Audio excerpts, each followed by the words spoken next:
stands, one nation, under God, indivisible, with liberty and justice for all. A moment of silence for men and women in the armed forces and our first responders. Thank you.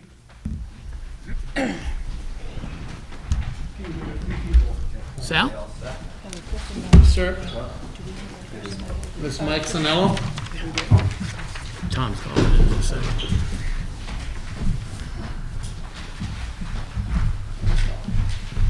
Mike Sanello, 111 Willow Springs. I'll try to be as quick as I can.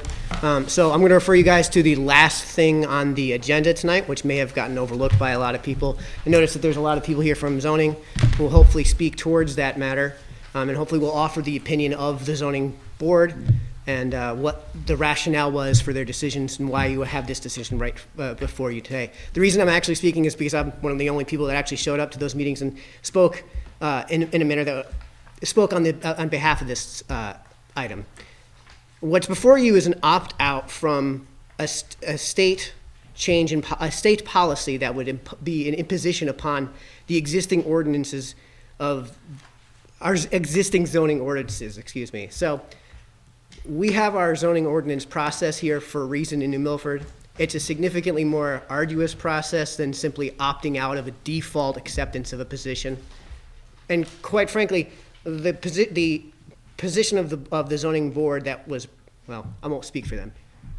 What was said at that meeting at the zoning board by the public was essentially something along the lines of the reason that the zoning board should vote in favor of opting out is because by not opting out, they're effectively abdicating their duty to the voters here to go through the zoning ordinance process here in New Milford to Hartford. And as much as I'm actually in favor of the policy being proposed, that policy should be proposed here in New Milford with the process that we have here. So just to wrap things up real quick, what you guys aren't really voting on is the policy itself, but whether or not that policy should be enacted here in New Milford with our existing zoning board and our existing zoning ordinance policies. Hopefully you guys will actually act to opt out. Oh, and last thing, in legal parlance, it's extraordinarily rare to see an explicit opt-out in a piece of legislation. This is typically known as a red flag for bad legislation, because why would you allow people to opt out of a policy position, opt out of a legislative act? So hopefully you guys are on board with all of that. Thanks. Thank you. Sal? Mr. Joe Baker.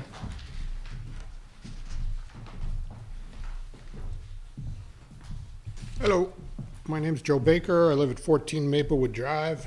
I'm a 2-year member of the New Milford Zoning Commission, but I'm here tonight to speak as a private citizen.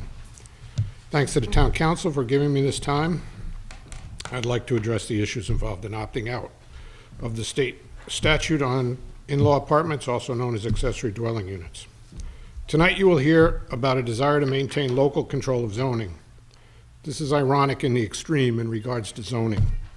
The whole basis of zoning's existence is to take control out of the hands of the most local elements of our society, the local individual landowner, and put it in the hands of a higher governmental body for the greater good of the citizens.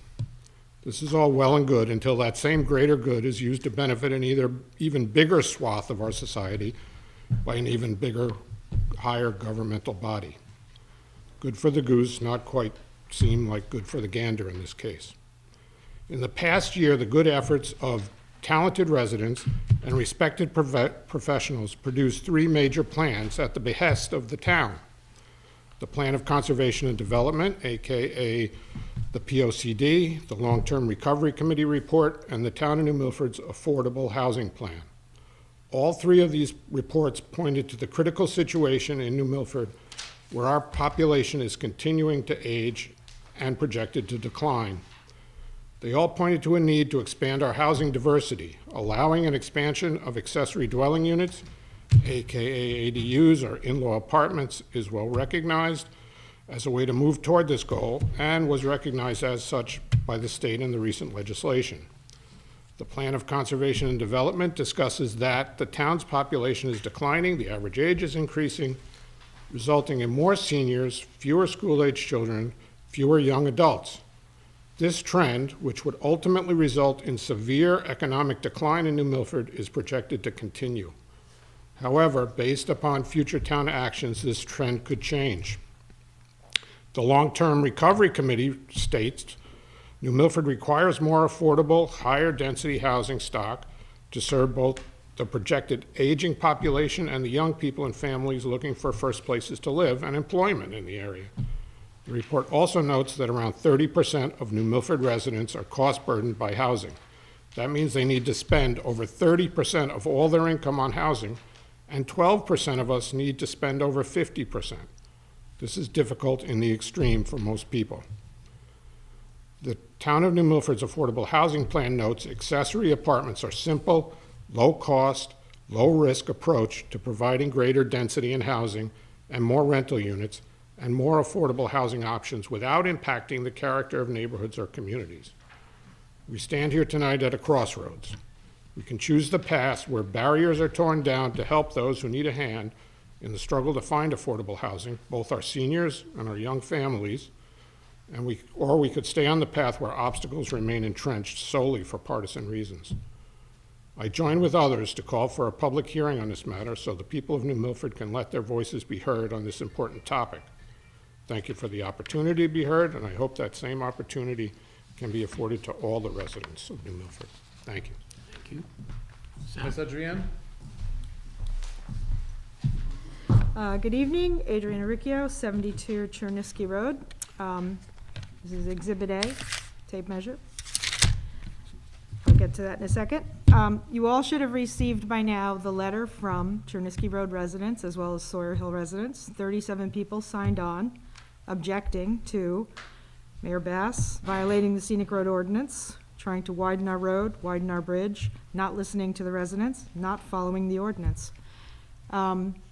There's more people too. There's more people on the adjoining Barker Road, West Meeting House, all the way to the Kent line. People are really appalled. They're really not happy, and you're not listening to us. So I'm here to tell you that.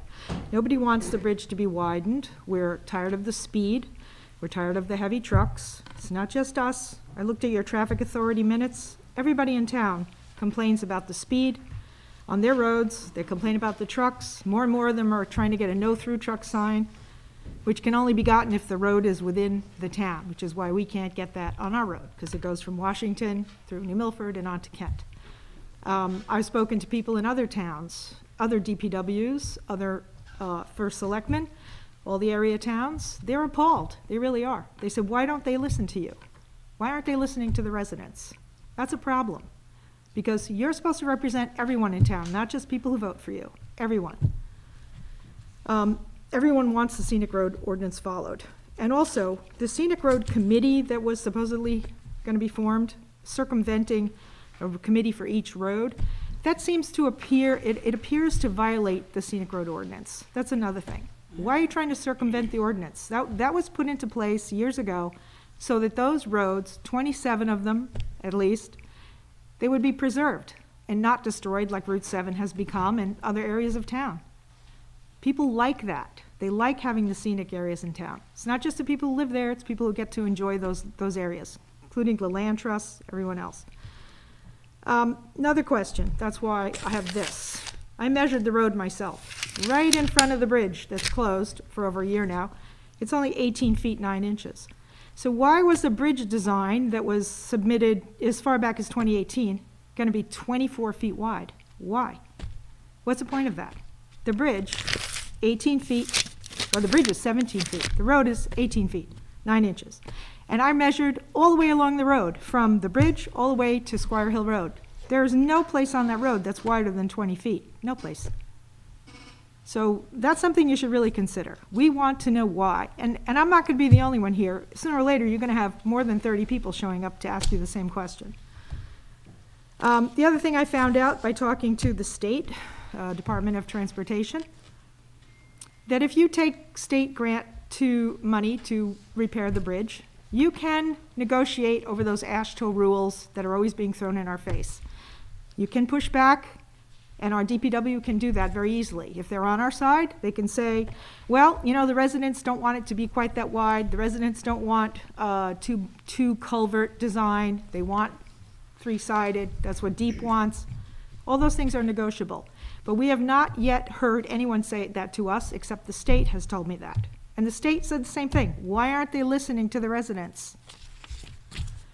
I want to know if there's a master plan for the roads that people in town should see, because it was alluded to by the former DPW director, Mike Zarba, at a meeting you were at. There were 10 residents there, 2 people from DPW, 2 engineers from Anchor. You remember, it was at Church Street. No minutes were taken, but there were 10 residents, and we all remember that Mike Zarba said, I have plans for this road. And we said, what are those plans? And then he wouldn't tell us. So what are the plans for the roads? Because when I see a bridge plan that's showing 24 feet wide, when the bridge is 17 and the road is only 18.9 or 20 at the widest, what are the plans? People do not want that. And I think it's time that you should listen to us. Thank you. Thank you for Thank listening. you. Sal? I cannot read this name. Is it Mia? Someone from 87 Chernesky Road. Oh, you? Very good. Terrible handwriting, sorry. Mary Jane Lundgren, 89 Chernesky Road. Sorry for my absence. It was personal, and I'm happy to be back here tonight as a private citizen. As a former military wife, I am here tonight to put to bed the myth that I am anti-veterans. Let me tell you about my military family. First, I'd like to tell you about my father, John Bellion, who lived in this town for a really long time. World War II, Army Corps of Engineers, built bridges in Europe for the US soldiers to pass over and then blew them up before the Nazis could come across them. My brother, US Army, also served during the Vietnam era. And my husband, Eric, who's a Vietnam veteran, so had a top secret security clearance, was in Saigon during the Tet Offensive, flew home on a cargo plane full of some of his comrades' caskets. Horrible, a very horrible end. And talk about survivor's guilt.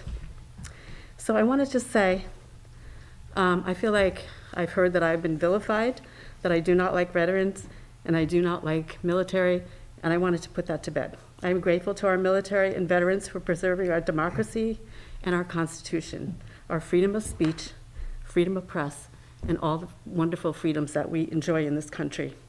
And I would like to say God bless our troops who have been sent over to the Ukrainian region, and that's it. Thank you. Sal? Mr. Mike Anastos? Or am I missing? No. Good evening. Thank you for the opportunity. Mike Anastas, 21 Lake Point Drive. I came to find out who got their nose out of joint. It's an old expression for somebody who felt that something had happened that they didn't like and they wanted revenge. We used to have permission to have accessory units, accessory dwelling units. And speaking on behalf of all the other old folks in New Milford who have empty nests and room to rent, we could be helping the younger or less affluent parts of our town by giving them accessory dwelling units that you are planning to take away.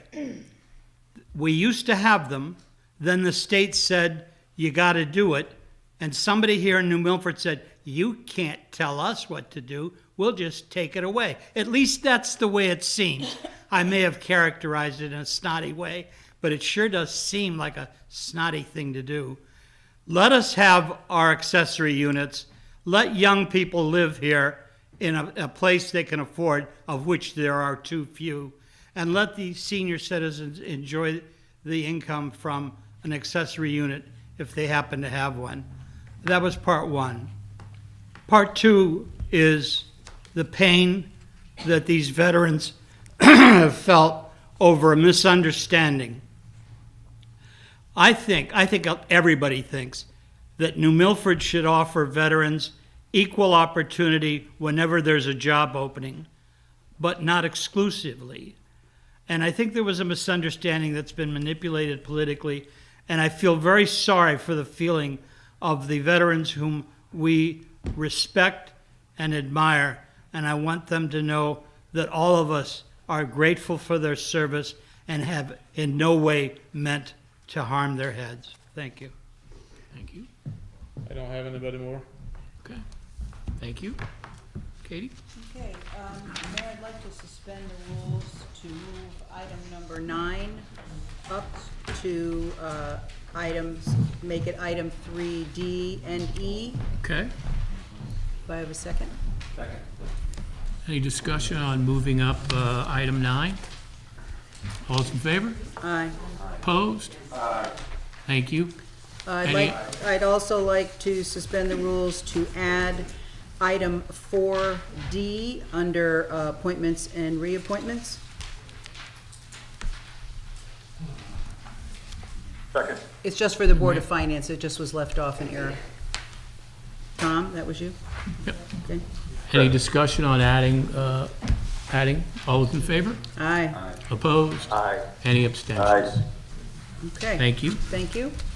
Moving on, I'd like to move to approve on the consent agenda, items 3A, prior minutes, 3B, tax collector balance, and item C, youth agency's exception of a donation of a $5,000 grant from Connecticut Community Foundation for its Pride in the Hills Foundation. The funds will be used for supporting LGBTQIA youth, plus allies for awareness and programming. The youth agency is requesting the funds to be placed in an account to be specified by the finance director. Do I have a second? Second. Second. Any discussion on the motion? I'd like to, I sent in my corrections to the minutes, so I'm a little confused. This is a procedural question. When you have an edit to the minutes, we send it in, it doesn't get corrected, but we have to vote on any change in the minutes, so just clarify the So in the process. minutes, normal precedent, how we did before, is the person would make that motion at this meeting. If you'd like to change it where we can do it through an email, we can do that and then just approve that email change at council. I But did do it through an email, so I sent the Okay. email. Yep. So just tell me in the future how it's, I think it's best that we just do it at this meeting Okay. here and change it. okay. So the motion is to change, so to make the motion now before we approve the, She has a motion on I the already floor have a first, and then motion. we'll go to your okay, motion got it. to do that. Thank you. Absolutely. So that's items 3A, B, C. But I also have a question, procedures again. Mm-hmm. We had members of the public submit letters in the past, and and there were some more that came through Yes. during the past few weeks. And if people ask them to be admitted as part of the record, they don't show in the minutes. They're given, tell me which ones have it, because the Well, ones it's that going we, back now, it went so fast last time that I missed it, but they were the last meeting before, 2 meetings ago.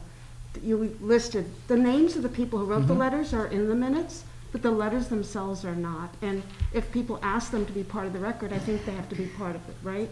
Okay. They're filed with the town clerk. Now, whether she gives you that full copy, I don't know. No. So how would members of the public, looking at the minutes, know that they're, and catch that they're letters? we can ask town clerk, we'll ask Noreen, because she's the one that puts them in. Because Stephanie, you submit them. Yeah, give her everything. Okay, so they're on file. Correct. But if they were to be issued, like you do the minutes online, so they're available to people, they're not there. And I think that it makes it difficult for members of the public to see the letters, and I think they should. Could I ask a question? Has anybody asked the town clerk, any of the people that are asking for this, where their letters are, has anybody mentioned it to the clerk? No, before again, we this say is a anything? procedural thing Yep. that people didn't understand, and they asked So me somebody that- did ask our Yeah, clerk, and she mhm. said? No, I don't know that they did. Oh, okay, Because, okay, no, that's, okay.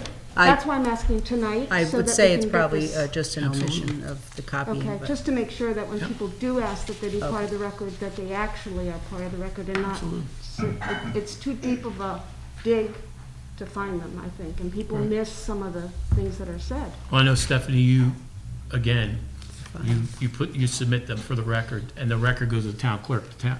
We have nothing at the mayor's Right. office to do with Stephanie giving it to the That's to what I the, wanted to the clarify, town that's, clerk. you Yeah. knew of somebody who asked to see it or wasn't able to see it, But but we that's can, not but the we case. can ask, Okay. we can Yes, ask her because- tomorrow, absolutely. Because it seems like some items get into the minutes, documents that are shared, and other items don't.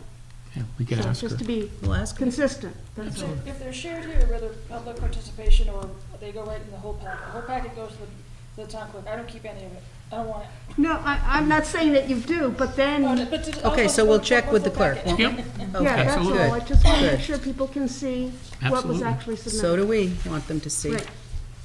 Thank you. Okay, so I'm still waiting for a vote, items 3A, B, and C. But if the seller ever make changes to the minutes, don't you want to do that before you vote on the minutes? I thought you wanted to make a change overall for the future. No, I want to make a correction to the Is it a minutes. clerical? No, Well, we amendment? have, no, it's a we have sentence. we have a motion from KM for then we'll go back to the minutes and redo the minutes. Okay. But Because how we can have we this on the floor. accept this, the consent You don't have to agenda? vote yes, you Okay, vote the okay. way you want to No, vote. no, hold on. You should correct the minutes. Exactly. Before we Yes. vote on the minutes, so we can agree on the correction. Okay, then I withdraw my motion. I guess everybody here tonight is in charge of what we're doing. I'll withdraw my motion for Just- items 3A, Katie, B, and just- C. Katie, you can do it, just don't include A.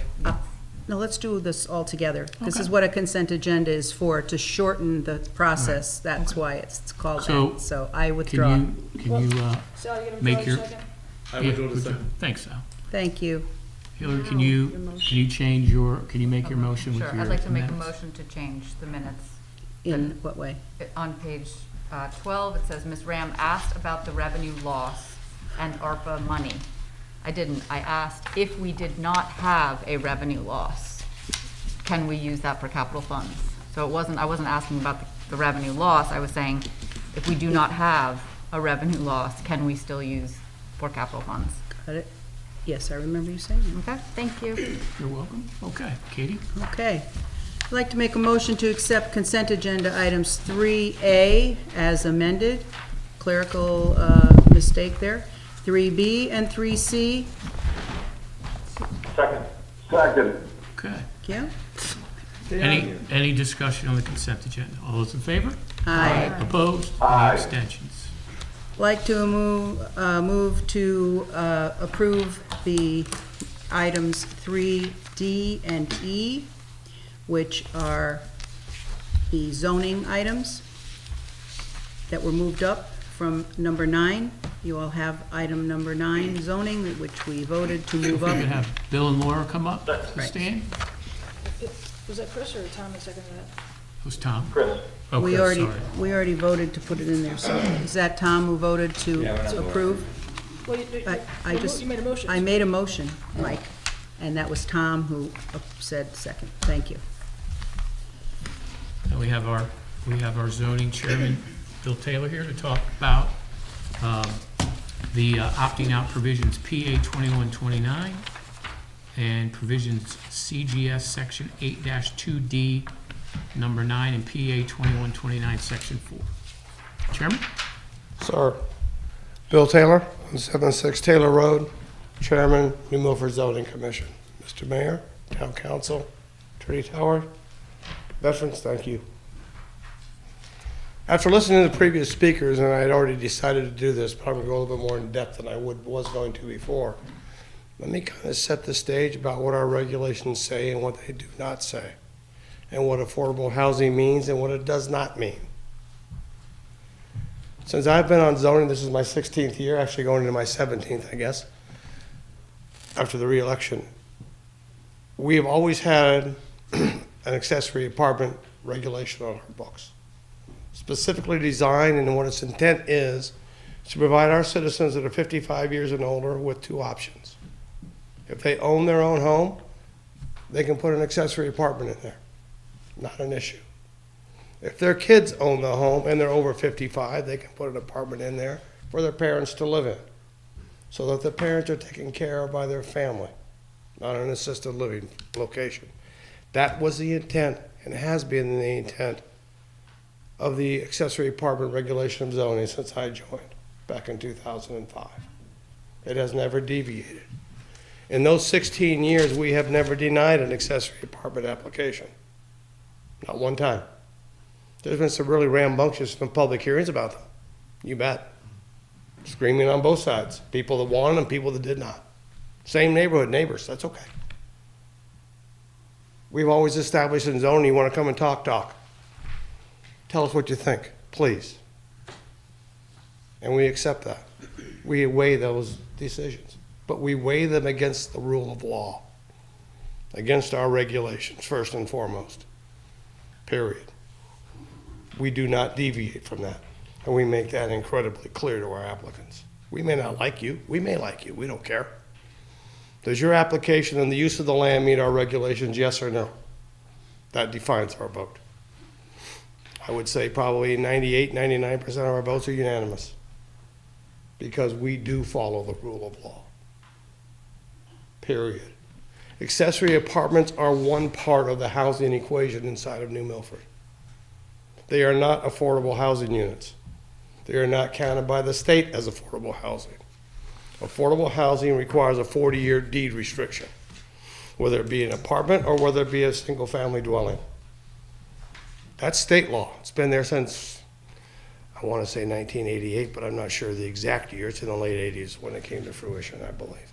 This is Attorney Towers. I don't know if you remember or not. I have it. My mind says 88. And Lord knows we've been through a lot of those hearings on affordable housing.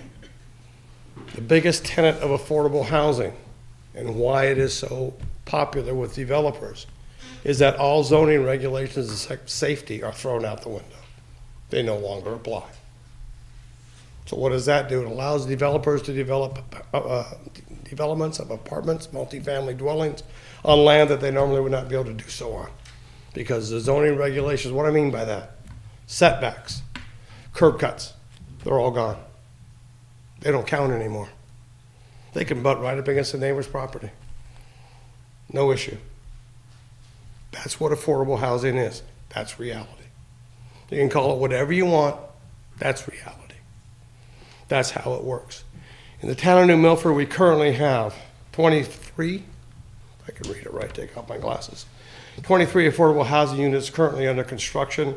Another 64 have been approved, but are not being constructed at the moment because of economic conditions by the developers.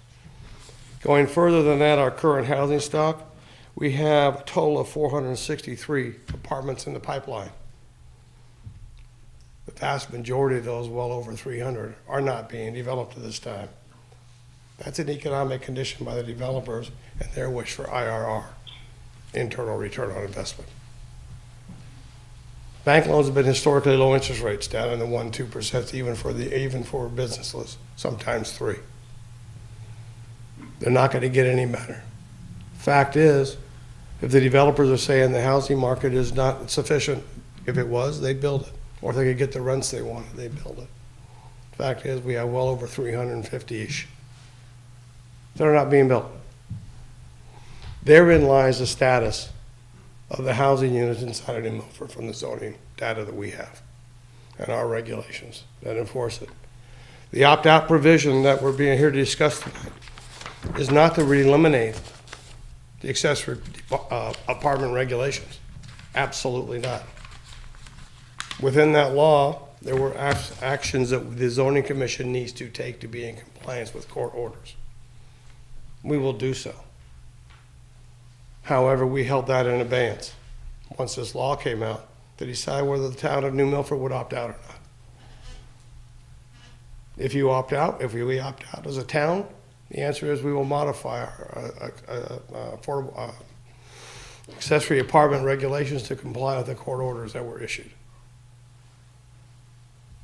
If we choose not to opt out, it's immaterial whether we modify our regulations or not. They're eliminated by the state.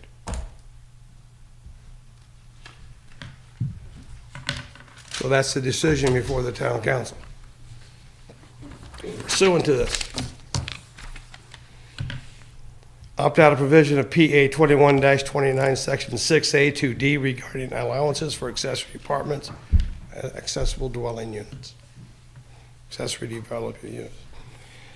The bottom line is that it's in section number 1 of that provision that says designate locations of zoning districts within the municipality in which accessory apartments are allowed, provided at least one accessory apartment shall be allowed as of right on each lot that contains a single-family dwelling, and no such accessory apartment shall be required to be an affordable accessory apartment. We do not require it to be an affordable accessory apartment now. Our regulations are very clear where this is required.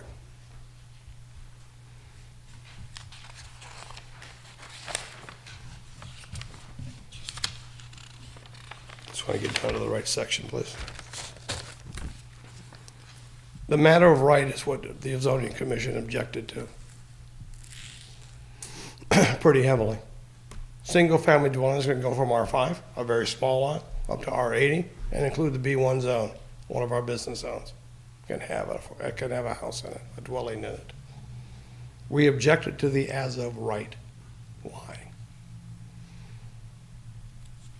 I'll get to that in just a moment. But the matter of right for people to have an accessory apartment, again, we've never refused one. But when we review that, we review, are the setbacks correct? Are you interfering with your neighbor? Are you putting it over his line if you decide to build out? Are you interfering with his septic field, his well field? Are you putting your parking too close to the property line so that you interfere with his ability to live there? Have you changed enough to impervious surface, doesn't happen much, where your runoff now impacts your neighbor? These are just some of the technical details we go over for each and every accessory apartment that we approve. Are you in a floodplain? If you are in a floodplain, does this accessory apartment, is it below the flood line of the 100-year flood? Because if it is, that building, that accessory apartment will be underwater in a 100-year flood. Is there two means of egress? Is it safe? The zoning commission, we went through the opt-out discussion, did not believe that a centralized bureaucracy in Hartford would take the best interests of the people of New Milford to heart. That they would not do the safety measures that we do.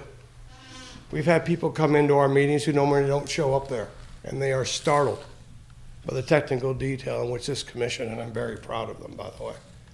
They're an awesome group of individuals, and have been for years,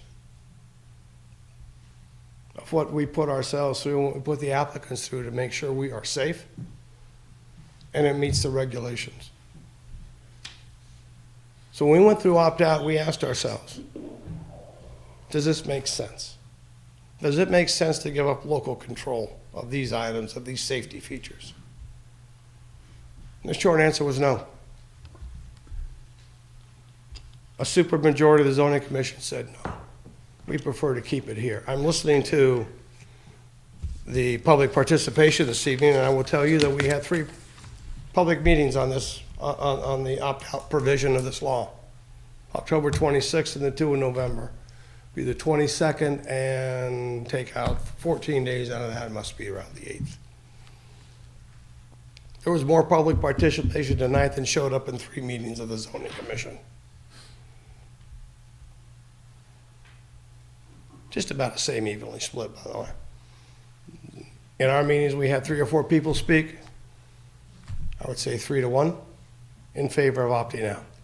Primary reason they gave, keep it under local control. Why cede local control to a state government? Why do that? We couldn't come up with a good reason. I'm sure other people could. We heard the term for the public good. Nobody told me who was making that decision or who was defining the public good. The zoning commission felt very strongly that the public good for the town of Milford could be decided by its citizens, not by a bureaucrat in Hartford. That we had the ability to self-govern ourselves, to maintain the regulations, to modify them if we need to, which we will be modifying accessory apartments, because we know it has to be done. But that we have that ability, we have that process, and we've used it many times. We used it the other night at our last meeting to modify a regulation for one particular zone. which very honestly, none of us had seen before. It had never come up in my 16 years. I go, what is this? Been there for a while, hadn't been modified. We have a process for that. Public hearings, public commentary. We've had meetings where we've had public commentary go for 2 hours. Some where it doesn't go at all. Kind of depends on what the topic is, how near and dear it is to everybody's heart. So when it came to opt out, the main reasons that we voted 4-1 to opt out, local control. Now we will self-govern ourselves in New Milford. We will not delegate that to the state of Connecticut. And some bureaucrat that may or may not be able to find New Milford on the map. So, to finish up with the law, that's why we did it. We were obligated to tell you why we did it. Our minutes are online, both the recording as well as the written minutes, the condensed version. I will paraphrase parts of this. Notwithstanding the provisions of sections A through D inclusive of this section, the zoning commissioner, combined planning and zoning commission as applicable of a municipality by a 2/3, provided such commission first holds a public hearing in accordance with the provisions of section 8-7D of the general statutes on which proposed opt-out. We held 3, not 1. Affirmatively decides to opt out of the provision of said subsection within the period of time permitted under section 8-7D of the general statutes. We have done so. We have met our commitment on that. States upon its records, which we have multiple times, the reasons for such decision. We have repeated them in the condensed version here this evening, but you get the gist. And publishes notice of such decision in a newspaper having a substantial circulation in the municipality not later than 15 days after such decision has been rendered. We have done that as well. We have complied with the state law in this opt-out. Thereafter, the municipality's legislative body, or a municipality where the legislative body is a town meeting, Board of Selectmen, by a 2/3 vote, may complete the process by which a municipality opts out of the provision of subsection D. We maintain our control of our own accessory apartments. 8-2 of the general statutes as amended. Mayor, Councilman, this we pass to you. The zoning commission, in compliance with the laws of the state of Connecticut, has opted out of the provision and would like to retain and has requested that we retain control of accessory apartments within our local municipality, under local control, under local jurisdiction. There's a second opt-out provision that goes with this one. There are 2. It's not just the apartments. The second one basically says, it's in PA 21-9, Section 4, regarding limitations on parking spaces for dwelling units. This law says requires more than 1 parking space for each studio or 1 bedroom dwelling unit, or more than 2 parking spaces for each dwelling unit with 2 or more bedrooms, unless the municipality opts out in accordance with the provisions of Section 5 of this Act. New Milford Zoning Commission does have regulations for parking. We do not adjust that parking based on the number of bedrooms in an apartment or in a complex. We have made a blanket provision that 2 parking spaces per dwelling unit will be required. And the question was, why do we do that? We're a commuter town. We're a large town, a lot of country roads. Doesn't have bus service. We have bus service down here in the Village Center District. Not so much outside of it. So we kept asking ourselves, how do we make this work? How do we go from 2 to less than 2 if we're somewhere else on an accessory apartment that's 1 bedroom? How do we do that? If it's an elderly couple bringing in a younger couple, maybe their daughter, their son, maybe their family, are they gonna have more than 1 car? Maybe, probably. If it's in town, they're gonna have more than 1? Maybe, maybe not. Don't know, it does vary. And it changes a lot. Some of the apartment complexes down here in town, they may have 4 or 5 cars for the family if they have teenagers. I know my brothers and I were all home at the same time. We had 6 in the driveway. Well, we had 2 in the driveway, 4 wherever we could find parking spots on the street. Not unusual as your children get older. Where do you put them? If they move out and move back, you have 1, 2. How many do you bring back? is not a blanket answer in a non-mass transit town. Have we ever changed our rules? Yes. Apartment buildings, affordable apartments, accessory apartments fall under special permit. Within the special permit process, zoning has discretion to change. And occasionally we do. Not often. And the town always gets something back for that. It's never, hey, you know, we'll give the builder this. No. We'll give you this, but you're going to give us this in exchange for that. So yeah, we've gone down to 1.5 once in my 16 years. Never below that. Because we worry. What happens on the holiday season? What if everybody shows up at one time?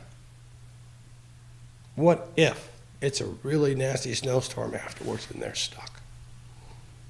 What's the safety feature? If you don't have enough parking, can a fire truck get in there?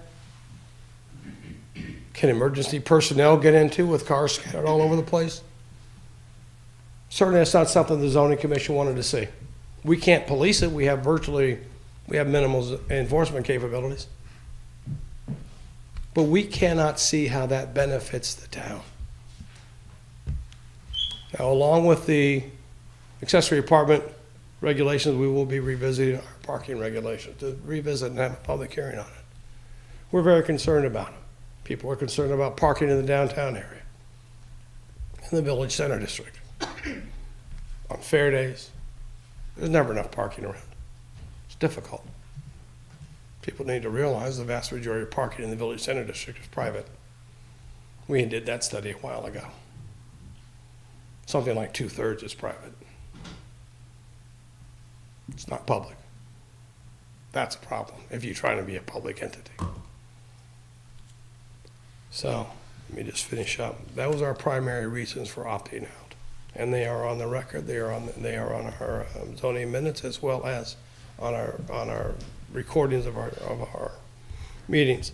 The zoning commission of combined plan and zoning, as applicable to the municipality by a 2/3 vote, may initiate a process by which municipality opts out of the provision of subdivision 9, subsection D of the 82 general statutes as amended by this act regarding limitations on parking spaces for dwelling units, provided such commission, 1, first hold a public hearing in accordance with the provisions of section 8-7D of the general statutes on such proposed opt-out. We held 3. They were properly warranted in the paper and other locations. 2, affirmatively decides to opt out of the provision of said subsection within the period of time permitted under subsection 87-D of the general statutes. That's by January 1st, 2023. We have done so. We did it in, I believe, November 2021. We also opted out, I should mention, by a supermajority of 4 in favor of opting out and 1 against.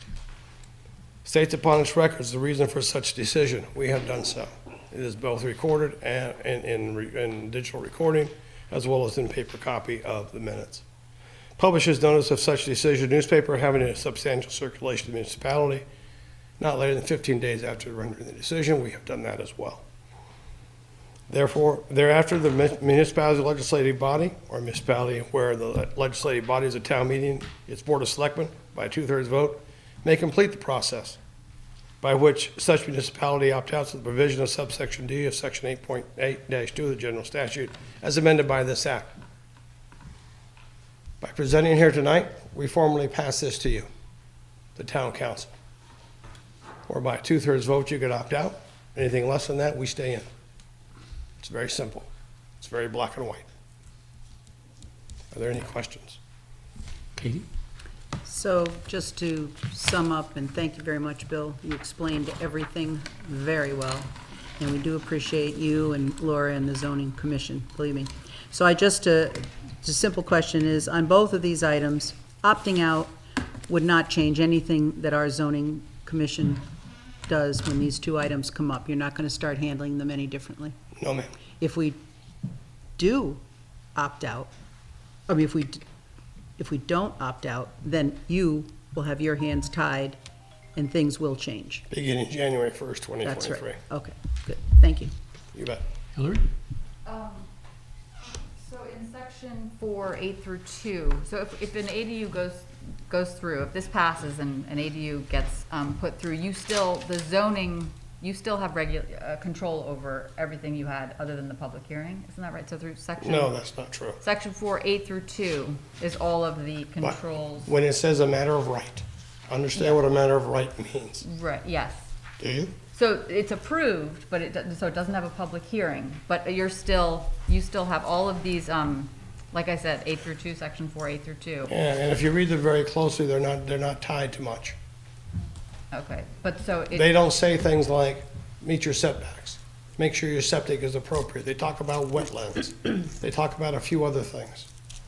What this becomes is a matter of right. And what that means is that even in an R5 zone with a very tiny house with no parking, they can have an accessory apartment. That's what this means. There is no limitation. there's no limitation of what? There's no limitation of who can have an accessory apartment. If it's a Right. residential zone, they can have it, no matter if there's parking or not.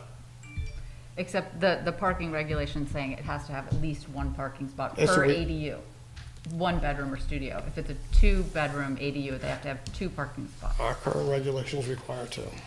Okay, so, but this would be an additional 2 if they got an ADU for a 2-bedroom, right? So they'd have to put an additional 2-bedroom, is that the parking regulation? So it's in addition to the 2-bedroom, to the 2 parking places that are already there. They're saying this would have, you'd have to put 2 more in?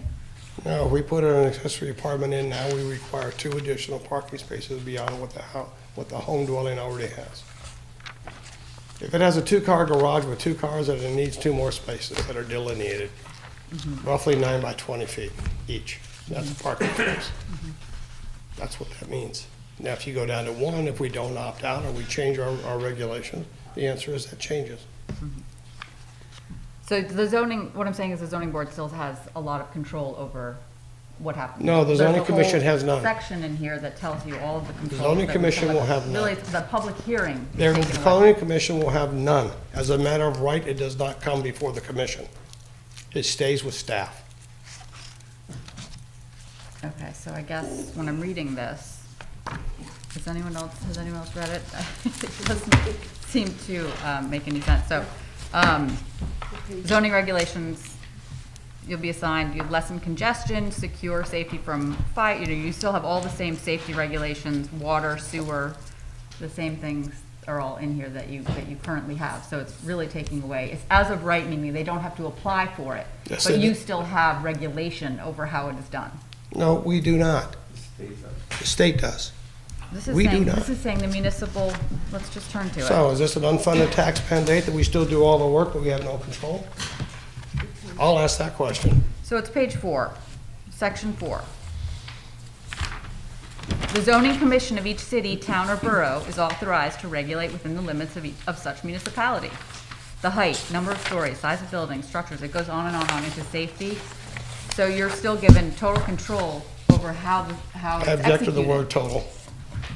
Total's a bad word, right. Yes, You're it's a given, very you're bad given, word. you're given the same, If I could just clarify, so the Sure. accessory apartment or the ADU regulations are on page 13 of the Public Act. You're reading the enabling legislation. Okay. On page 4, that's just right from state statute and what a municipality can and can't regulate. But the accessory dwelling unit requirements would be on page 13. okay, there we go, Section- thank you. Yeah, that's what I'm saying.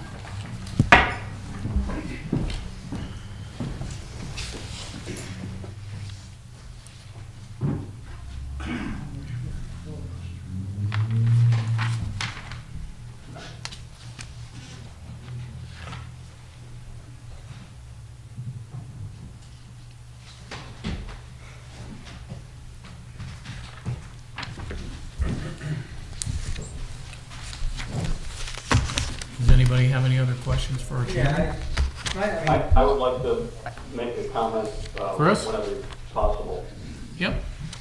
Yeah, first of all, I'd like to thank Mr. Taylor for the great explanation and the clarity he's given to the issue, and I would like to thank the zoning commission for opting out and keeping control in the hands of the people of New Milford, not the people of Hartford. with you, as I saw the matter of right, just really cedes, if not all, most control from our zoning. And as you well articulated, we don't have a problem with approving these accessory dwellings in our town. I think the scrutiny that zoning gives is appropriate to make sure that whatever gets approved is harmonious with the neighborhood, et cetera. And I think we need to continue doing what we're doing, so I will certainly vote to opt out. Thank you. Thank you, Chris. Mike? Yeah, real quickly, our accessory apartments right now, we're looking at those regulations and we're going to adjust them. I mean, I guess the question I have is why is the state given, they want to have more accessory apartments, why are they giving us the ability to opt out? Because I think they realize that when you get to some of the other out of the urban areas, it doesn't always fit. Yeah, and that's the point I'm trying to get. It just does not fit. The state cannot create a regulation that fits for New Milford and fits for Bridgeport. It's just too hard, and to not want this left at this local level doesn't make any sense to me. Why would we cede any power to the state, whether we agree with them 100% or not? The argument we should have been having was at your meetings, at your public hearings, if you felt that's when it should have been done. Now we're getting the recommendation at a supermajority from zoning to go against that recommendation without having been at all those meetings. To me, would not be fair. In general, I feel that if Hartford's going to give us the ability to leave things at a local level without the quote unfunded mandate, I think that's just the way to go. I don't like giving them more power than they have, and if they're offering it to us, I say we take it. Mike, and if I could add one thing to that, I followed this legislation as it was going through in Hartford pretty closely. And the opt-out came later in the process, I think because it was so unpopular outside of the larger urban areas. They couldn't have passed this legislation. Did you have another question? I guess I would just say why I would be voting, I don't think we should be opting out. I think, if we're looking at it as, we're all talking about affordable housing. I know this is not it, it doesn't qualify for it, but, do we want to grow? Do we want to have places where people can live, where they can afford to live? People who are going to work in our stores, people who are going to go to our stores. So I just think this has been really a popular way. It's market driven. It's not explosive in growth. So it's not actually a unit with 65, apartments that then get filled. It's the same footprint of buildings and of houses that are already there. So it's sort of seamless and incremental, and it allows for more affordable. I mean that in like the truest sense. People can afford to live in some of these ADUs. So it gives our town some growth in a very sort of soft way, not a big, huge development. I agree with you. I just feel that at the town of New Milford, we should be deciding how to do that ourselves, as he said, to do it in a way that we feel is safe, because the people that are now going to put in accessory housing will have the state law that was created mostly for cities, and it's going to allow things that just don't make sense in New Milford. And to not have, as I said, you can go to zoning. They're gonna have hearings on changing this, and that's when you can talk about this stuff at a local level. And it seems to me that's just a better way to do it. Katie? Bill, didn't you say that we already have in our pipeline over 300 and some apartments? Correct. But they're not being built because the builders understand they can't recoup, as you said, their internal revenue return. And so I just say, Hillary, the downside of this whole thing is that you or I, where we now have this much space between the lot next to us, potentially someone could come along and say, you know what, I can make my return on my investment. I'm gonna make it bigger, I'm put it right up against your apartment, your line, and I'm gonna build them to the worst possible way that they can be built. I'm not gonna pay attention to anything. And they're gonna do all the things that Bill said. They're not gonna care about parking, they're not gonna care about curb cuts, driveways, doesn't matter, the people will be everywhere. That's the worst case, I realize I'm exaggerating a little, but the bottom line is, we'd have no way to stop that. This is too all-encompassing. As Mike pointed out, it's not meant for our little rural town, it's meant for cities as well. And I think that the people who have accessory apartments, as Bill said, in all your years, no one's ever been turned down.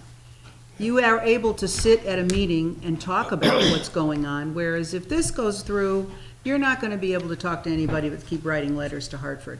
And I'll also make the point that when you had your 3 public hearings, there were, 1.5 people came to it. So I would say that I think that our town at large isn't really, either they're not paying any attention to the fact that it's here, or they're just not, they're not unhappy with the way things are, let's put it that way. You know, sometimes doing nothing means that you're just happy the way it is.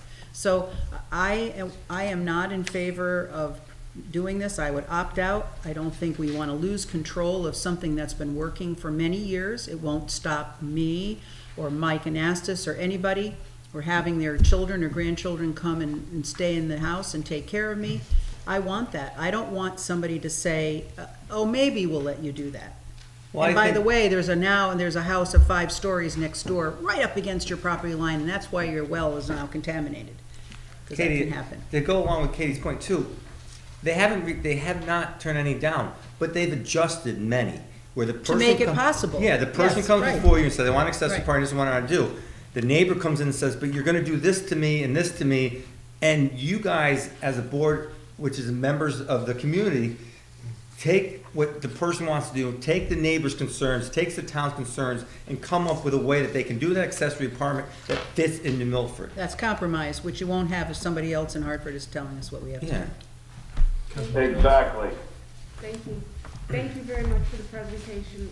Always educational, thank you, but I do have a question. Sure. Prior to this law going into effect, did you not, at our New Milford zoning, have in place the process of creating our own our own rules with regard to the ADUs, including as of right terminology involved in that? And did that not almost get to, or even did get to a town hearing, but then it was removed from the floor? There's multiple questions within what you just said. I know. Okay, as a matter of right, we're never in our regulations. That I can tell you. It's what? Matter of right for an accessory apartment based on zone was never there. Was never in the one No. that you were proposing? Absolutely not. Back in June, we started an effort as a help to get Silver of And Professor Selly? the energy efficiency thing. Oh, Guys, I'm sorry. Yeah. I forgot the Oh, name. the silver level. Yeah, I do apologize. I forgot the name. I work in energy efficiency, go figure.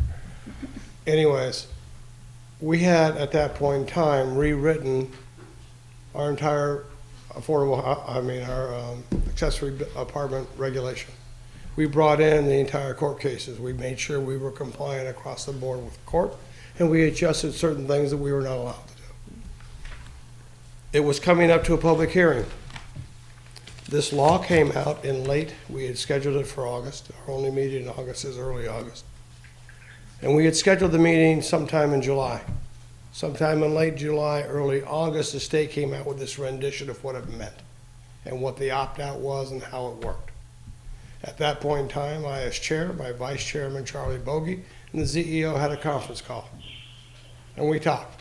Does this make sense to go forward with these regulations if the town does not opt out? Why should we waste everybody's time at a meeting and go over this and change our regulations and then have to go back and do it again? I pulled it from the public agenda to make sure that I tabled it as the chairman. That was my call. So I'm not doing this twice. I'm not wasting the commission's time, and I'm not wasting staff's time twice. I'll do it once because it's the right thing to do. To do it twice was no. That's staff, in case nobody in here realizes. What Laura does in the land office is extraordinary. Her staff is low. She handles this, she handles planning, I think she handles wetlands half the time. Aquifer protection, I think finally she got some help on that. So no, I wasn't gonna do that to her. Great, okay, so if you choose to opt out, will you then go forward with the changes that? Absolutely. The plan that you had? Yeah, that's always been the plan. Always we were gonna come back and reintroduce those and have the public hearings. Always we're gonna do that. Yeah, you have my commitment on. It takes us about 2 months to bring it to the meeting because of the warrants and because of the notifications that we have to provide to the public. It's about 60 days to get it from, let's go, to it's on the public agenda. That's just the way how long it works under the state statutes, which I cannot modify. Gentleman in the back can help. Okay. So, I have a question. Did you have somebody from the state come and speak with you? No, we took it to our town attorney, Randy DeBella, and he That worked was with it. us to understand the legalities of this. He worked with the other state land use and town attorneys, and they came back with a unanimous recommendation, to my knowledge. Attorney Tower could correct me if I'm wrong, opt out was the advice we got not only from our town attorney, but from multiple town attorneys. I know, it'd be interesting to hear what the state side has to say. There was nobody to call. We There's called nobody to we call. called our counsel, which is what we normally do. I interpret this for us, please. So you didn't call Hartford? Who exactly would I call? I don't know, who I came don't- down with the, you know. We get Okay, notifications I'd like to via call the email. question. Bill, I can't tell you how much I appreciate how you have spoken about this and made it as clear as possible for a not-so-clear thing, but I'd like to call the question. Second. Second. Is this Okay, for so- A and B, Katie? Are you doing one at a time? Okay, is this for A and B? I think we should vote on them separately. I'm done, right? Okay. You're voting, I'm gonna go. Yep, thank you. Thank you. So the motion will be for item 3D, which is opting out, to move to opt out of the provisions of PA 21-29, Section 6A to D regarding allowances for accessory apartments, dwelling units, ADUs. Is there a second? Well, Second. Katie, you moved 3D and E, so you have to, I guess, withdraw that and then, Why? That's what the item is. We're just doing D. but you moved originally D and E, and Chris D. seconded it? Oh, I said item D, didn't I? No, you said. Oh, originally you I'm said sorry. D&E. All right, I rephrase my motion to include only item 3D as in dog. So your original motion is to approve 3D.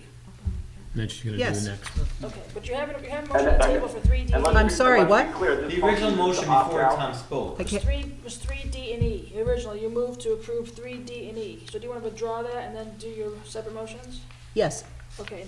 Who's And the Chris, second? Chris. I'm sorry, I was reading the prior when it was in the other place. But yes, just for 3, Chris, can D. you remove your motion from beginning? Your second, Chris, can you move You move second. your second? Second. Oh, yes, I remove it. Okay, now you can do. okay, so I'll Yes. repeat. Motion to approve opting out of item 3D, provisions of PA 21-29, Section 6A to D regarding allowances for accessory apartments, dwelling units, ADUs. Second. And there's a second by Councilman Cosgrove. Okay. Any further discussion? All those in favor? Aye. Aye. Aye. Aye. Against? Aye. Aye. Any Aye. abst- Wait, They're lagged. Katie, you voting in favor? No, or against? I'm sorry, I said aye. Okay, She's in favor.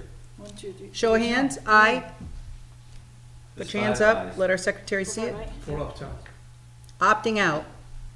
And then two on the phone. Right. Either no votes to opt out. Yeah, voted no. Cosgrove votes to opt out. Okay, and, And 3 opposed. Three opposed. Thank you. okay. Now we'll go to 2. Okay, now we'll move to item 3E.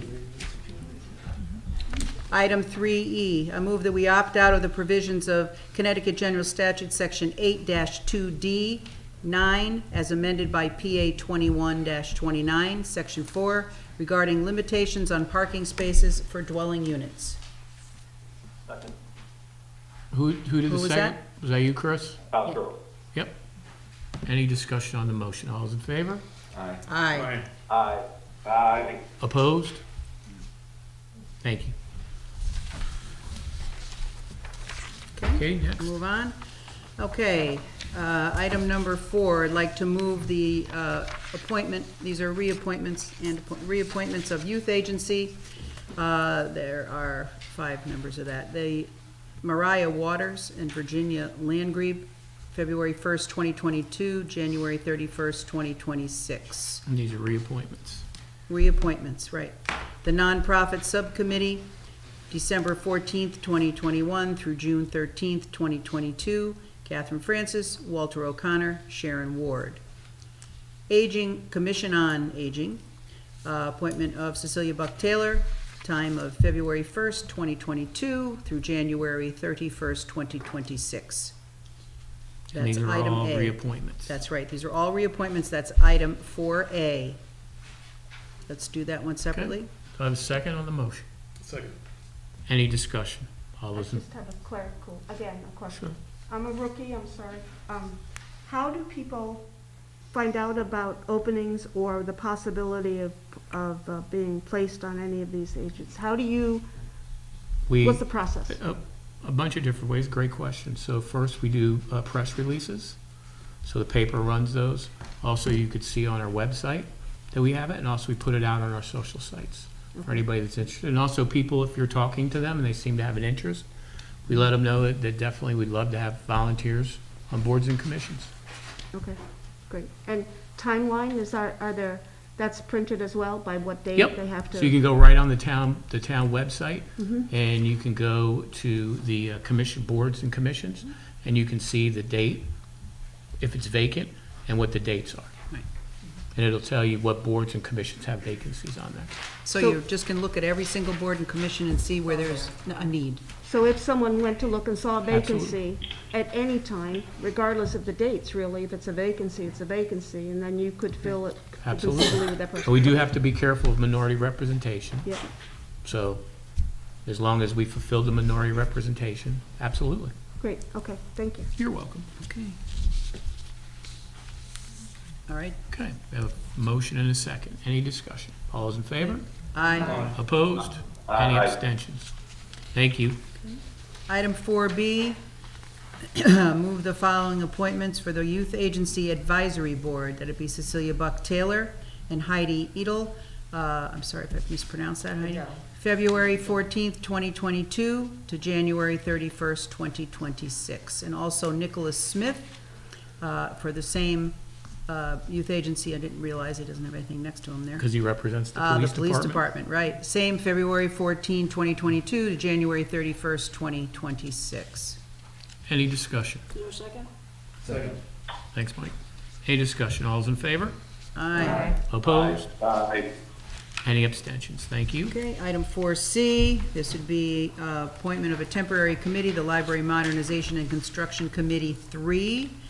15 members, all serving January 27th, 2022 through July 26th, 2022. Members are Catherine Francis, Michael Gold, Joyce Hermanot, Jennifer LaCava, John Oxton, Joanne Chapin, David Elmore, Paul Partolo, Jennifer Lapari, Russell Postauer, Thomas Esposito, and Harold Hill. These are all the same members, but because of the length in time and because we thought we were going to open the library in January, it's going to be now June. We have to extend this subcommittee, but because it's already done its charter, we have to just change the name. So it's the same members, just we had to change the name to Construction Committee 3. Second. Any discussion? All those in favor? Aye. Opposed? Any abstentions? Thank you. With And appreciation, we should say. Thank you. Okay, I think we have a typo, you have 4 and then 4. I know, I was going to bring that up, Mike, thank you so much. No problem. That there's a clerical error in the numbering of the items. I think everybody can see that's pretty self-evident. I had suspended the rules earlier to add in item 4D, and that is the reappointment for the Board of Finance of Joseph Troiano, an alternate, and Walter Bayer, alternate, for the term of February 1st, 2022 through January 31st, 2026. Any discussion? All those in favor? Aye. Opposed? Aye. Any abstentions? Thank you. Okay. Now we have item number 5, which would be an update from our Health Director, Lisa Morrissey, Hi, Lisa. who is in the room. And Lisa, before you give us an update, we had some council members that were concerned about a newspaper article that appeared in the paper concerning the health district. I know we talked about this many months ago when you became the temporary director for the district. If you could kind of fill in background concerning that newspaper article and how, after the article, what you've done with the district and where the district is today. Sure. Thank you. So I'm going to go backwards to address those. So this summer, when the then Pomperaug Health District asked if I would be willing to serve as the acting director, and Mayor Pete and I had talked about this, part of that process was some due diligence to see what was going on within the district as part of a change in leadership. What we found were some anomalies that required a further investigation. I think we spent all of the fall, like the late summer fall, I think that was like, what, August, Pete, does that sound about right? Yep.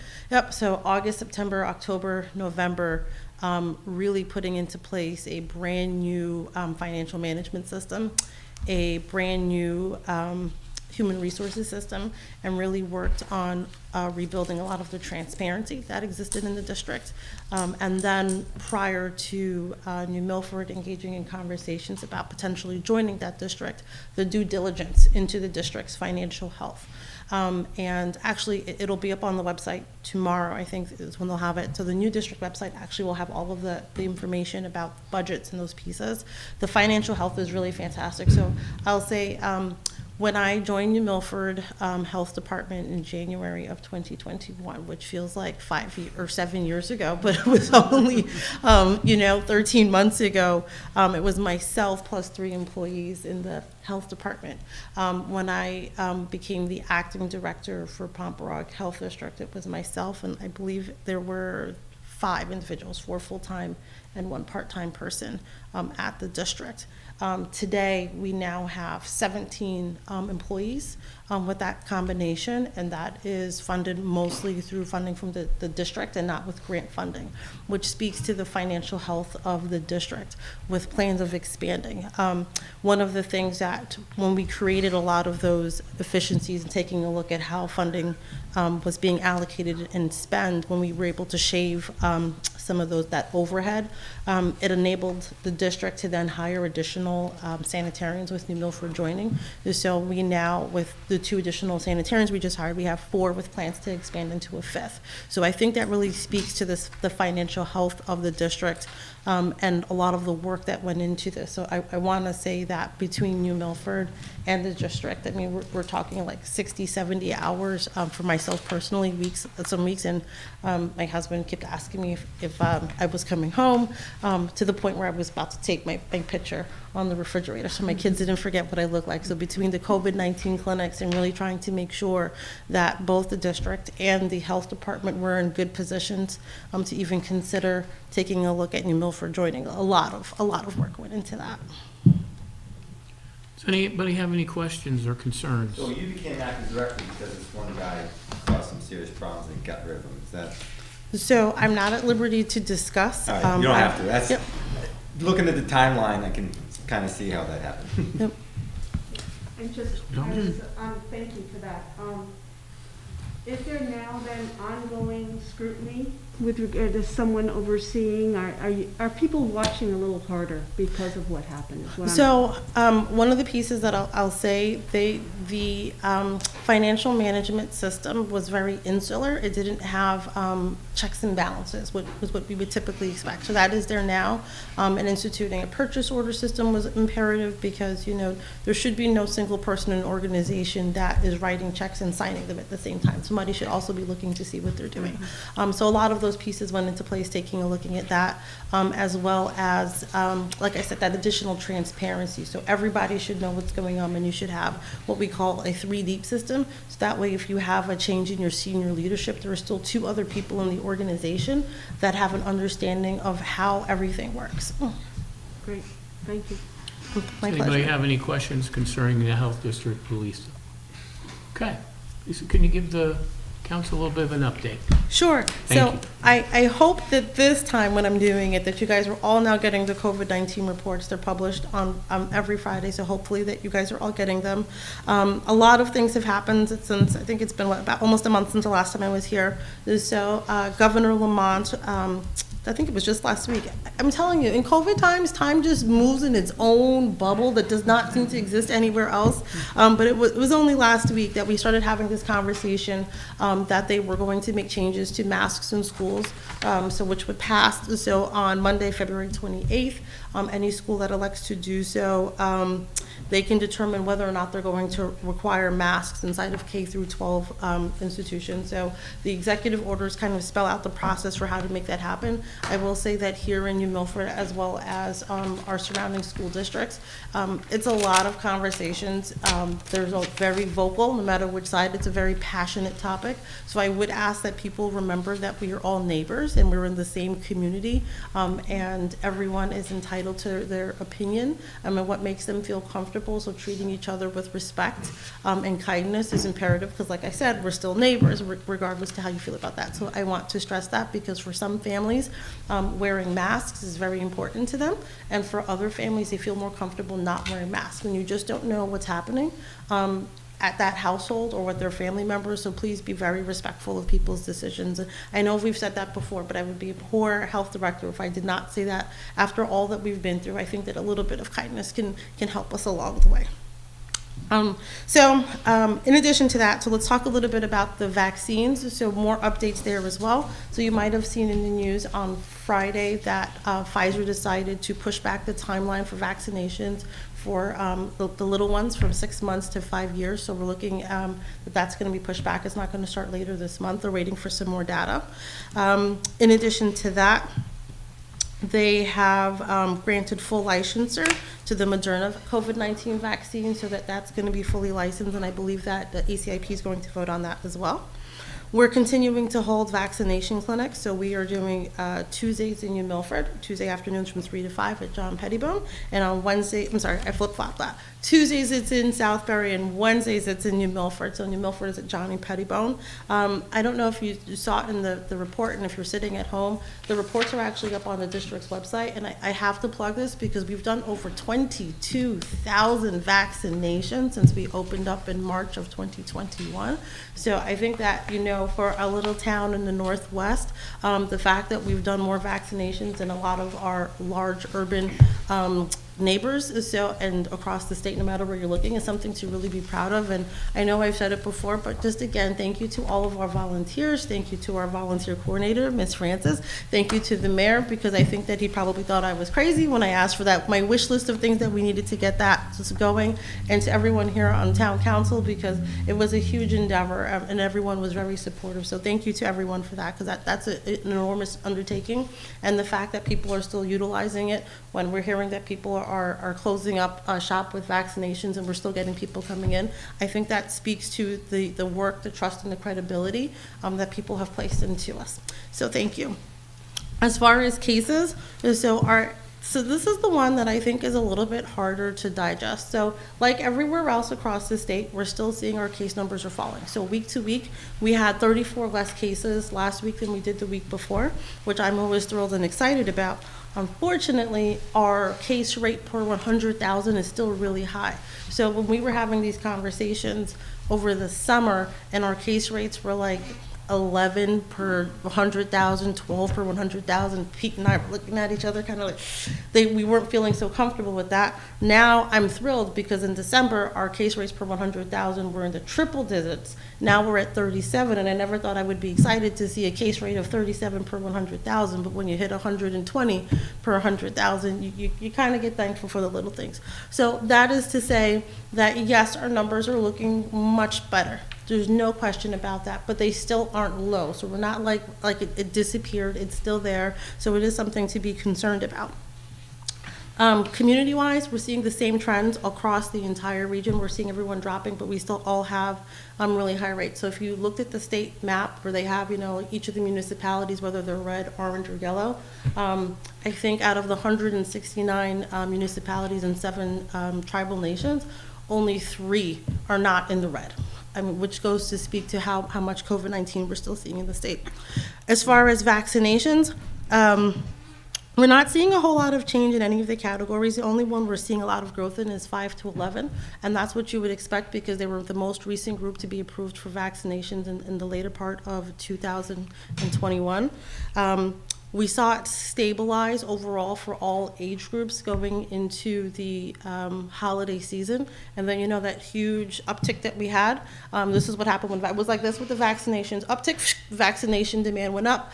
And then now that the cases are starting to fall, vaccination demand is falling as well. So that actually mirrors what we're seeing as far as our vaccination numbers. But overall, I think that the numbers look really great because for most of our age groups, we're talking about 70+% have been vaccinated, with the exception being the 5 to 11-year-olds, and we're looking at about 30% of kids between 5 and 11. And our seniors, the 65+, hooray to them because they're sitting pretty at 100%. And as for our booster shots, we're looking at 38.57% of all residents have had their booster doses. So again, when we look at the community overall and where we are with our surrounding neighbors, our numbers are looking pretty good. We have really high vaccination rates. So that's something that, again, I'm really proud of because I think, again, that speaks to the message getting out about the importance of getting vaccinated as one of the multitude of mitigation strategies we have, that people are hearing the message and it's working. Thank you. Any questions for Lisa? Just a quick one. What's your recommendation to BOA on masks when they have to make that decision? So I recommended to the BOE that we remain as flexible as we need to be to support our community. We've been continuing to take a look at what we're seeing as far not just the vaccination rates, but as well as the cases in the community. And so we have a little bit of time. I know it doesn't seem like it, but the numbers have been falling. So I think that the decision will be made based upon the most recent data that we have at that time. So if the numbers continue to fall, hopefully we can start to wind that stuff down. So I mean, you don't have to answer. I know. I will tell you that I'll tell you the same. I will go on the record with my opinion on this, and I've talked to the mayor about this, and I've said this to our superintendents as well. COVID-19 is here to stay. End of story. Period. It's going to stay. Right now, what we have to determine is how we're going to live with COVID-19. And a part of living with COVID-19 means that we have to talk about this outside of the context of it being a fire drill. And what you're going to see, I think, not just from our schools, but within our business community, within our own town government and your health department, is really making recommendations for policies that are sustainable, and that means compromise. And you know what happens with compromise, right? It means that you're not happy and I'm not happy, but we met in the middle to find something that we feel like can protect people, right? So that's what it's going to look like, I think, in the future. Thanks. So you're equally unhappy. That's right. That's why it's a compromise. Any other questions for Lisa? Thank you. Thank you. Thanks, Lisa. Thank you. Thank you, Lisa. Okay, item number 6, mayor's comments. And for time, I'd like to, if it's okay with the council, I'll do mine at the end, so we can get to. It's okay with me? Yeah, some of the stuff. Sure. Let's go to number 7, Chamber of Commerce. I'd like to move that we accept the requests from the Chamber of Commerce for the 2022 calendar year, which would be the fireworks celebration held Saturday, July 2nd, 2022, closing the southern crossover on the green, which is the Church Street to Bank Street. That'd be 2 p.m. until the fireworks end, about 10 p.m. Bank Street, 5 p.m. until the fireworks end, about 10 p.m. Fort Hill Road, Peegler Hill, and Townview Drive for the duration of the fireworks. That would be on July 2nd, 2022, with a rain date of Friday, July 29th, 2022. The item B. We have a second? Oh, you want to do them separately? Yeah, sure. Okay, fine, sure, thanks, Okay. Tom. We have a second. Any discussion on 7A, right? Whatever. It's 7A. All those in favor? Aye. Opposed? Aye. Any abstentions? Okay. Katie? Number 7B, Village Fair Days, both crossover, move to accept the request for both crossover sections of the green to be closed to traffic early Wednesday morning, July 27th, through Sunday, July 31st, for setup and the event itself and the cleanup. They'd like the section of Church Street from Main Street to the parking lot of Town Hall closed for the duration of the fair. And they'd like to have Main Street on the west side of the green closed from the north end of Bank Street on Friday, the 29th, from 5:45 until 7 p.m., which is the annual Kids Fun Run. The rain date would be Saturday, July 30th for the same time. Do I have a second? Second. Okay. Any discussion on the motion? All those in favor? Aye. This is some of Opposed? the best news we have heard. In 2 years. Fireworks and our Village Fair Days back, which has been the heart of our summers here and one of the highlights of our year, always. Thank you for bringing this back. Katie? Thank you, Denise. Absolutely. And item 7C, move to accept for the tree lighting ceremony that the southern crossover on the green on Saturday, November 26, 2022, from 2 p.m. to 8:30 be closed. Second. I got a second. Any discussion? All those in favor? Aye. Opposed? Aye. Any abstentions? Thank you. Okay, item number 8. I'd like to move to authorize Mayor Pete Bass to execute the State of Connecticut Office of Policy and Management Criminal Justice Policy Planning Division Justice Assistant Grant Award and accept the $25,000 from the 2022 JAG Local VCP program to conduct community policing activities throughout the summer months. The funds will be received into an account determined by the Director of Finance. Have a second. Second. Tom? Thank you. Thank you. Any discussion on the motion?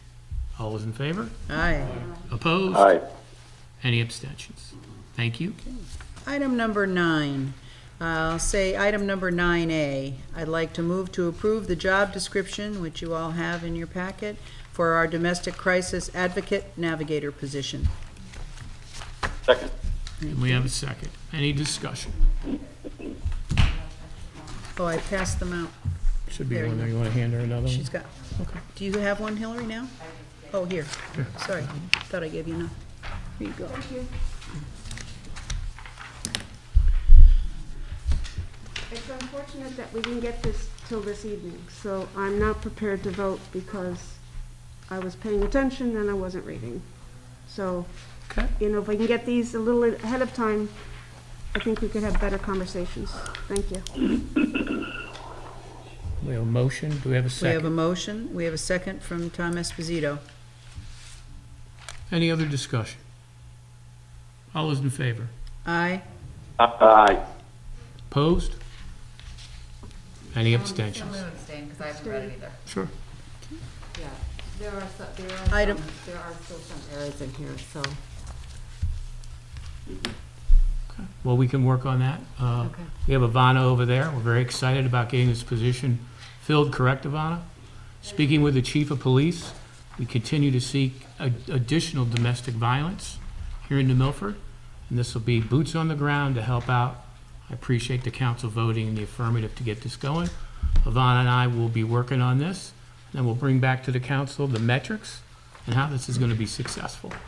I'd just like to say, this was discussed. It's part of the ARPA funding, and there was quite a bit of discussion about it being a 2-year, and were we gonna just fire this person after 2, I mean, I can go back, you could find it in the minutes, but we did discuss this This was position. before we were elected, I think, when you guys approved this. Maybe, I don't know. I think it was, December. Was it? was It it? has a new Yeah, it was job, December. and there are definite changes. Yeah, I mean, Well, it would be nice to get these ahead of time. We- okay, we've already voted on it, and let's move forward. It's nothing If new, you it's have, nothing. Mary Jane, if you have some comments, you could You can bring them research to this us. all over the Bring, place. you mean clerical comments? No, it's just that the master's degree in social work or equivalent, there is no equivalent to a master's degree in social work. So I think So we'll we take just need that to up with strike Ivana. out or equivalent. Okay. Well, just take out or equivalent. Equivalent work think we voted experience. on it. What we should have said is equivalent work. Typos don't negate the vote. No, it's It's not, not a it's not typo, a typo, Tom. What you mean, Mary Jane, is that we should say, rather than equivalent, say equivalent work experience. No, it shouldn't say equivalent at all. There is no equivalent to a master's degree Well, we'll in social discuss it work with in the Ivana, educational. right? Is that what you're doing, Mayor? Correct. I would disagree. Okay. Well, It'll not be a social discussed with worker, the so what do you bond. know? Okay. So I just got a clearance. The Rutgers University offer master's degree in social work. So there is something like that. But anyway, enough of that. Okay. Well, Okay, item number 9B, like to move that we, Before we do the ARPA, could I ask could I ask the Yeah. council? you're the mayor, you for can ask their, anything you like. Could we move C up?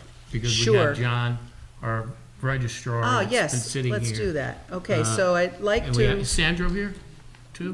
There he is, okay. There okay, you are. great, so we'll just rearrange, and I'd like to move for item 9C, E, right? E, E, sorry.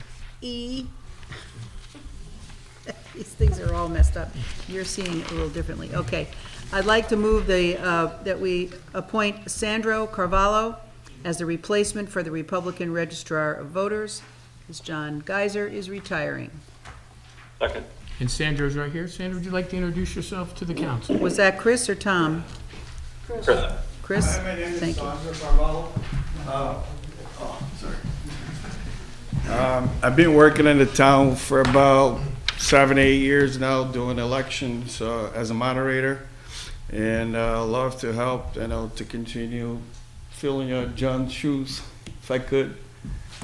Love to help to, keep the work going. Outstanding. Yep. Thank you. Katie? Sandra, I'd just like to Yeah. say thank you for stepping up to do that, Thank for what you've been doing, and Okay. for stepping up even further to take over as the registrar. That's- You're welcome. My pleasure. We're happy to have you. Thank you. Very good. What kind of requirements, educational requirements, do the state provide training and et cetera? For, John, is the current registrar, could you kind of talk a little bit about that? Generally, towns pick their registrars. Each party picks a registrar. Right. It's a simple, it's a almost, you vote for yourself basically at the election. It's just the way it was set up. But it was set up so that we weren't competitive.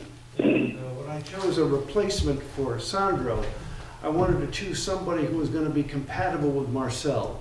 Marcel and I have created what I think is a pretty functioning registrar. We deliver good elections. We deliver good people. We try not to waste the town's money. We've done some made some definite improvements to things. And now we're in the middle of solving the problem of redistricting and adding an 8th district. So I've got a lot of work to do with Sandro before I say adieu, with much pleasure. But I think it was time. But I think Sandro will do a great job and work very well with Marcel. Well, that sounds great. We all appreciate what you do, but I just, it's an important job. There's a lot of state statutes, regulations, et cetera. So how does he get, up to date with all that? Does the state offer anything, any training Yes. for registrars? He'll have to go through a certification process. Okay, that's what I'm looking for. And Marcel and I have both done it. Barbara was the last person as a deputy, but my deputy has not gone through it. And he may change deputies. Marcel may change his deputy and put them through it. But that's up to the individual registrars now, so. Any other questions for Sandra? All those in favor? Aye. Opposed? Aye. Any abstentions? Thank you. Thank Congratulations. you again, Cindy. Thank you, Sandro. Sandro and John. Okay, back to item number 9B, as in boy. I'd like to make a motion that we take action on the following ARPA fund distributions, which have been discussed at past meetings. First item, do you want to do these separate, Mayor, or all Yep. together? Let's do Let's the do 'em first separate. item, bullet point 1, Chernisky Bridge Project, $600,000. Do I have a second? Mike, was that you? Mike, second. Thank you. Sorry. Yep. Okay. Hillary, you had a question? Are we going to go through each one in here? Because I'm a little confused on sort of, are we voting on each one as we propose it and as it is written here? Or are we gonna sort of hear all the presentations and then look at the ARPA funds in So front we're of us going and by as vote? we have in the past.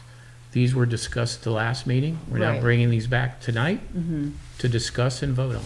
Right, but we don't have the new information on the Cherninsky Bridge project that we were looking for, which were the quotes for the residents requested 2 other quotes. It's gonna be more than $600,000. And I'm glad you brought that up because, again, misinformation was brought up here again, politically.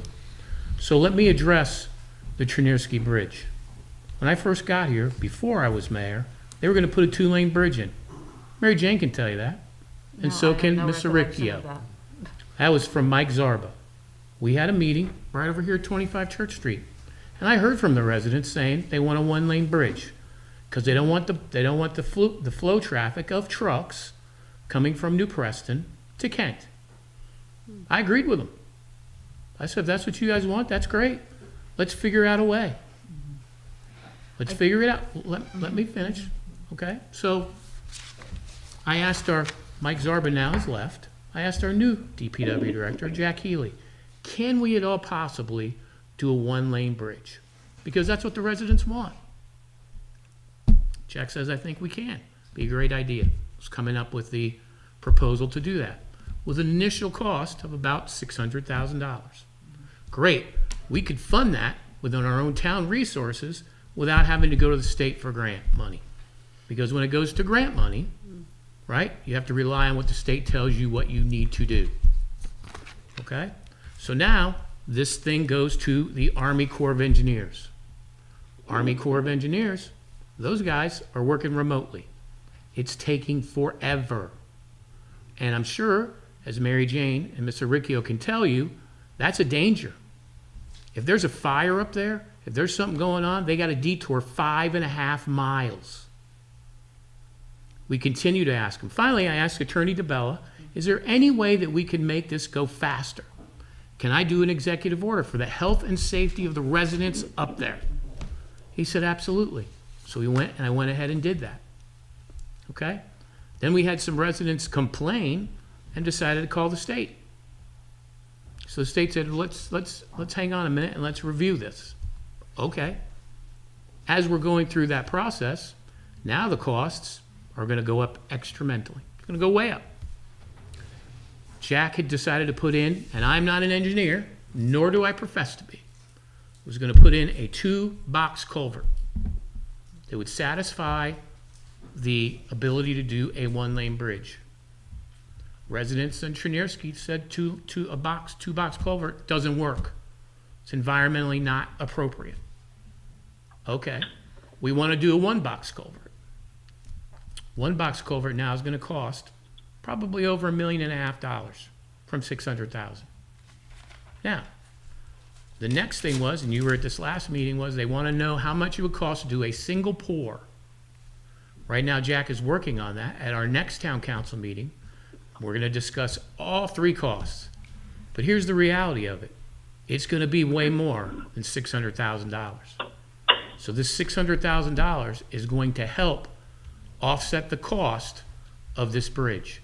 Because as you're going to see tomorrow when you get your budget book, you're going to see the other 63 culvert bridges that we need to take care of. And what that cost is going to be to the town of New Milford, as well as all the other infrastructure that needs to get fixed and taken care And I of. didn't mean to get into the total minutia of Cherninsky Bridge. I want to take it actually like Eagle, bring it up and talk about ARPA. So we have about $1.2 million left. Mhm. So the sheet that I want to be fiscally responsible and So do look I. at the remaining money that is left. And so the spreadsheet you sent out, it's missing a few numbers. The refrigerator numbers, the 7,500. I kind of wanted to know, what do we have left? And then, what are the remaining? We had a letter from the Housatonic Valley Association with a request, but we've never seen that request.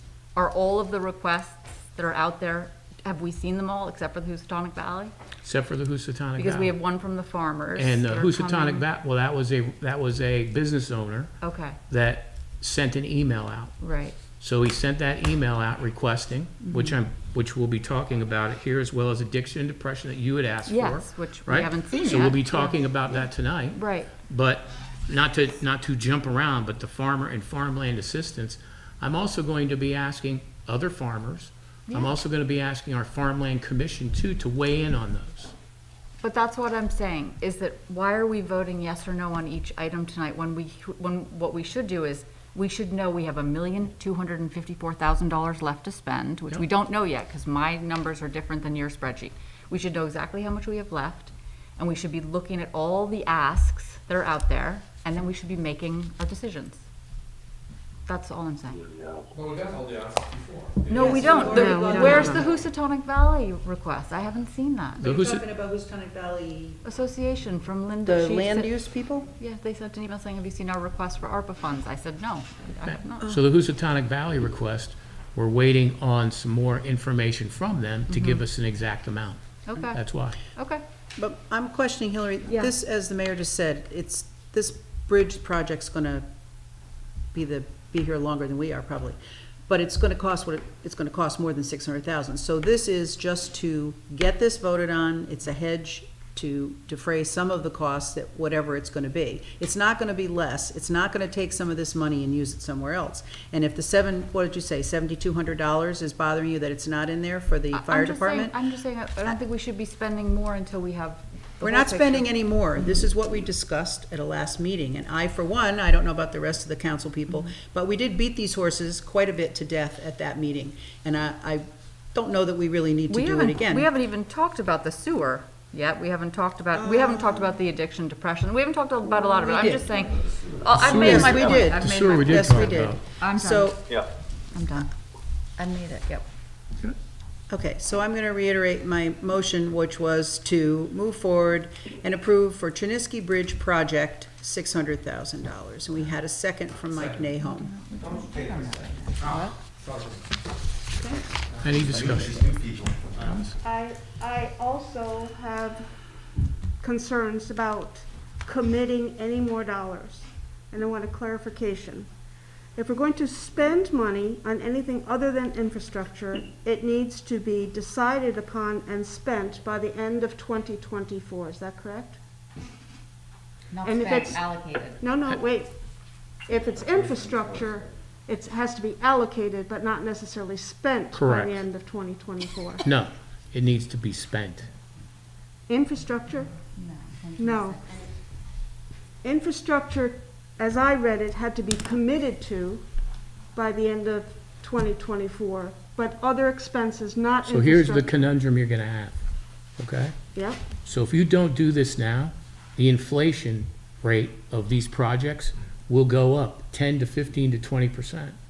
So if you don't do this work now, then you're gonna be a 20% higher delta. Where are you gonna get that money? It's a waste.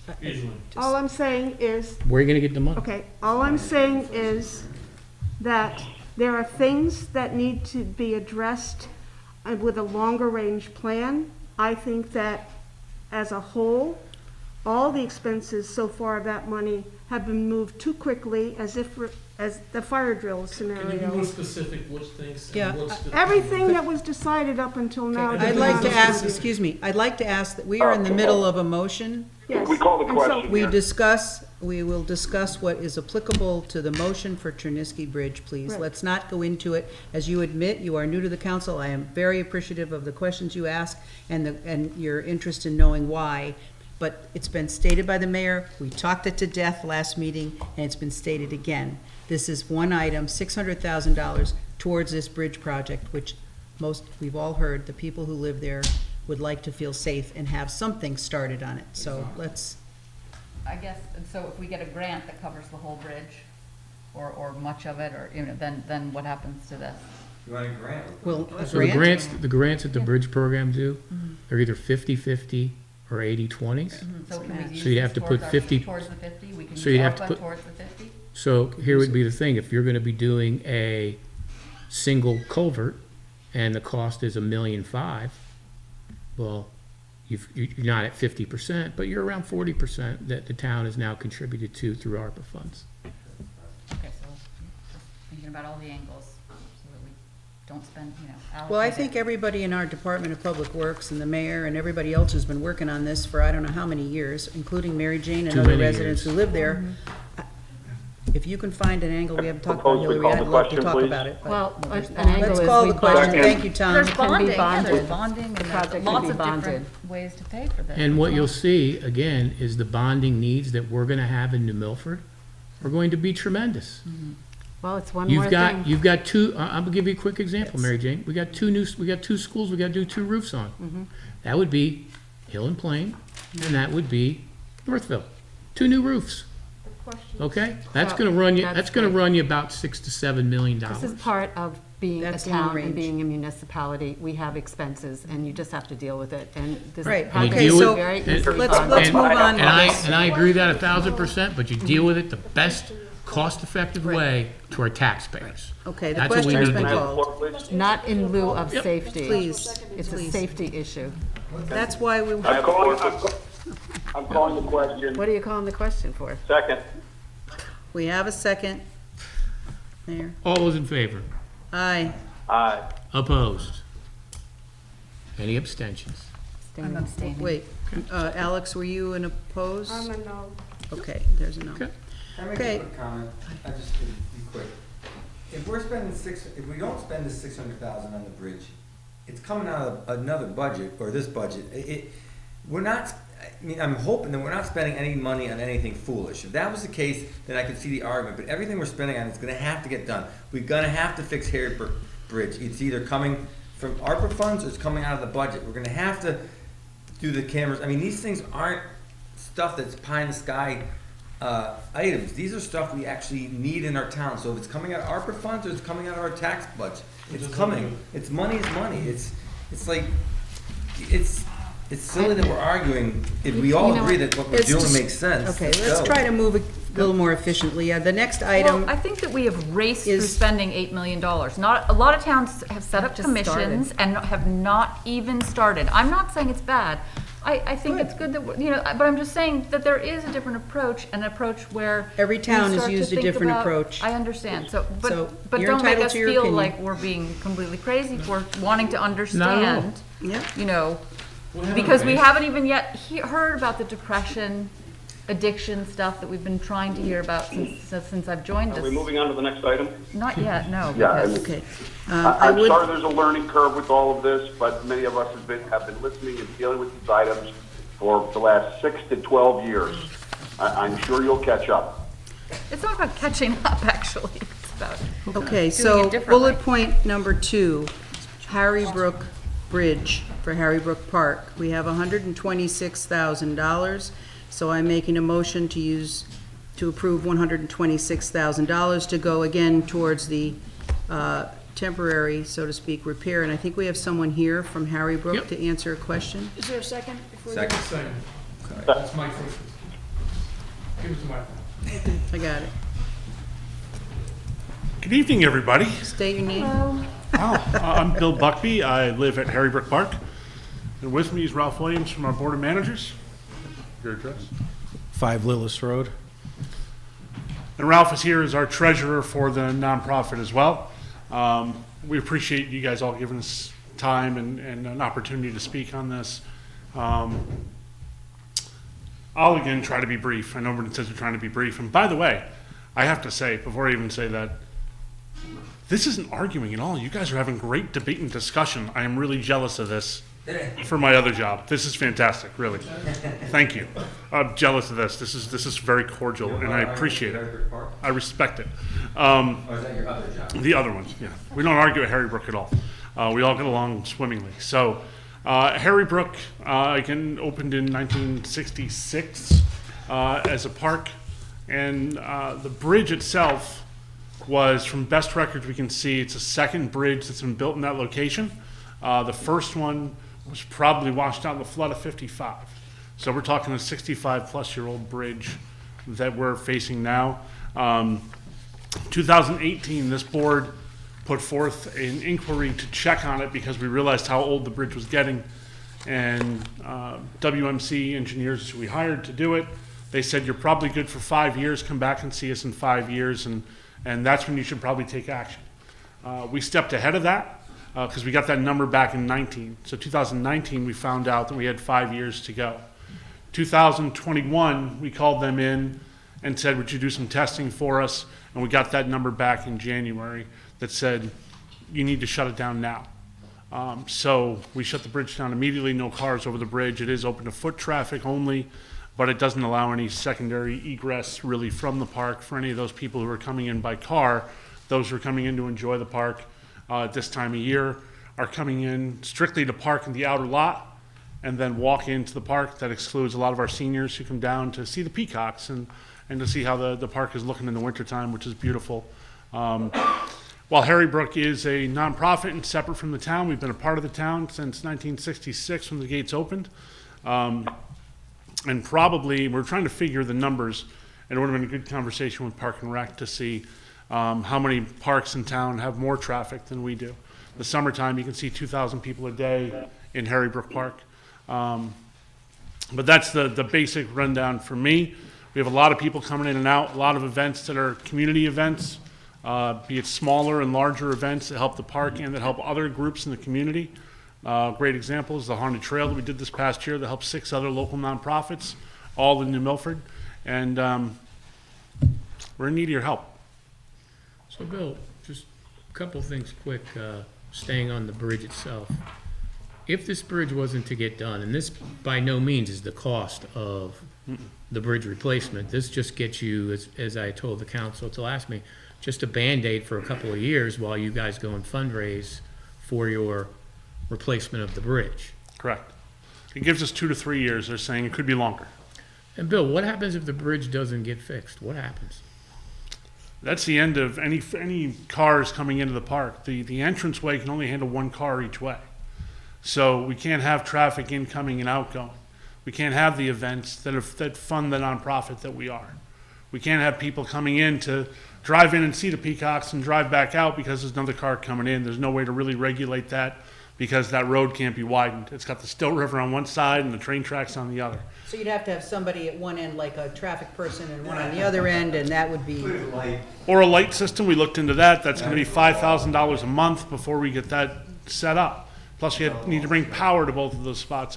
We've gone through so many different options, and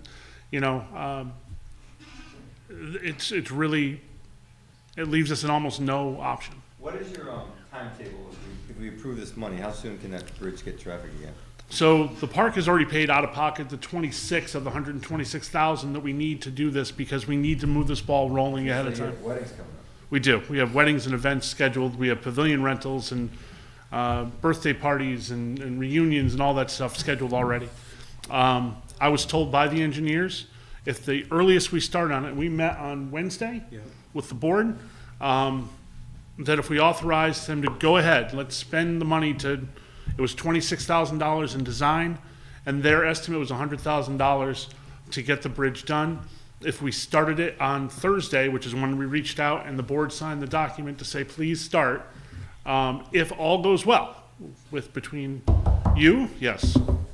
If all goes really well between the town, the engineers, and they're helping us find the contractors to do so, we could be driving on that bridge May 1st. Bill? Huge.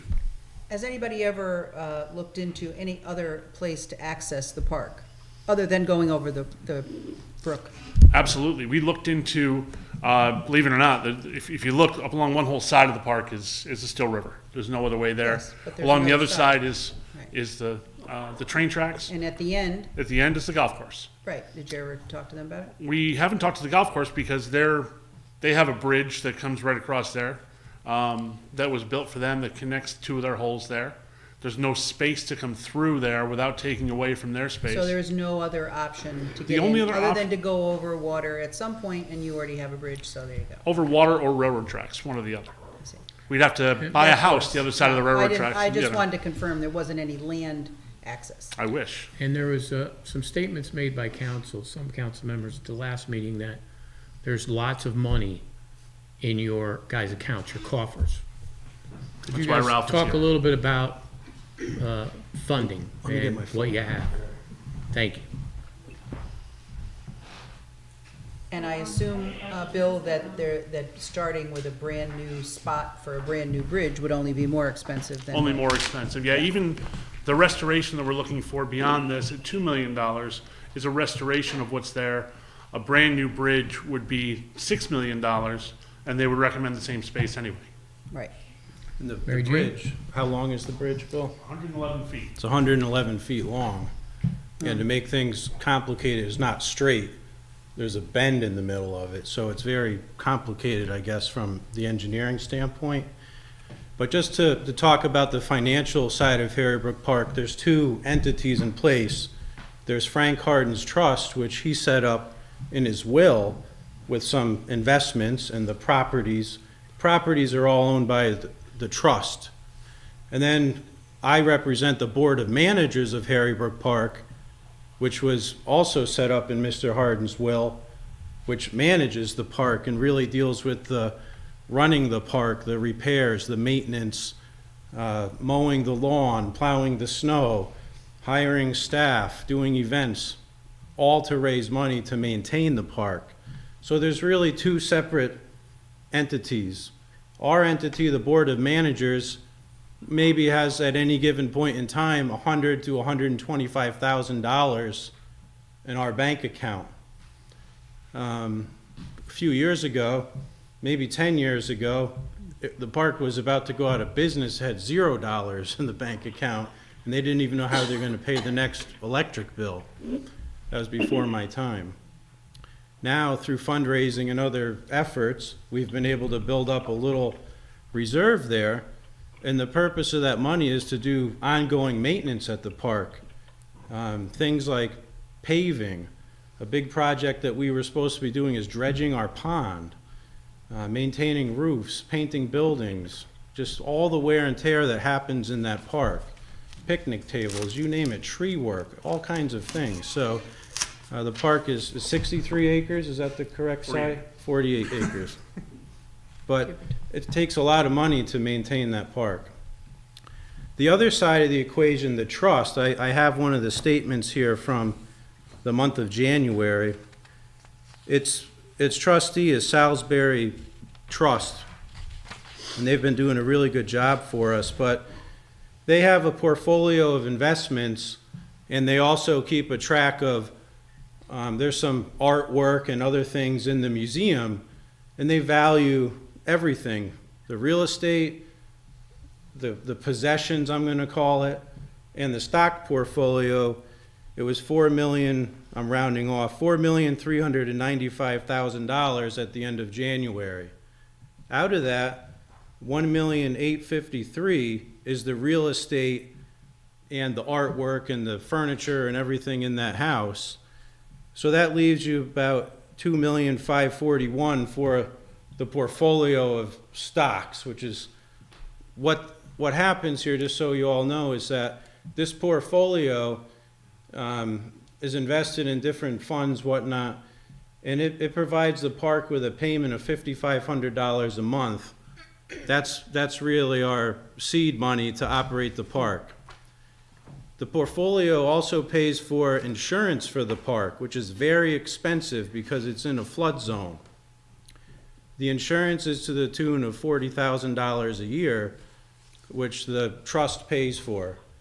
And the trust also pays the fees to the bank that manages the money, which is also expensive. But essentially, if we were to, have to come up with, $2 million to do this whole bridge repair, we would have no money left. It would deplete this entire trust, and we would have no more $5,500 a month income to run our park on in perpetuity, Does anyone have any questions on that? Yes. So you invested the money in the stock market to get, is that not here? Yes, it's invested in the stock market, yes. We don't. We don't. The No, I understand. Salisbury Trust. Bank, I yeah. got it. I don't know Yeah. the person. So that's how the park is being paid for. Yes. For how many years has that been going on? Since Mr. Harden? 1966, or Right. when he passed. The concern is when Mr. Harden passed, he left it with U.S. Trust and the board.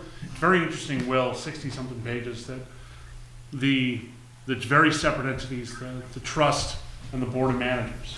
The board of managers can oversee, the trust and what the bank does. Unfortunately, the bank wasn't necessarily doing what they'd hoped, and the board had slipped over the years.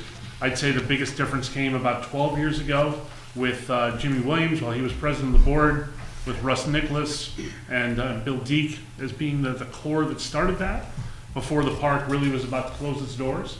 And they switched banks over to Salisbury Bank at that time, who took over the investments and has built this to be an amount where they can help us.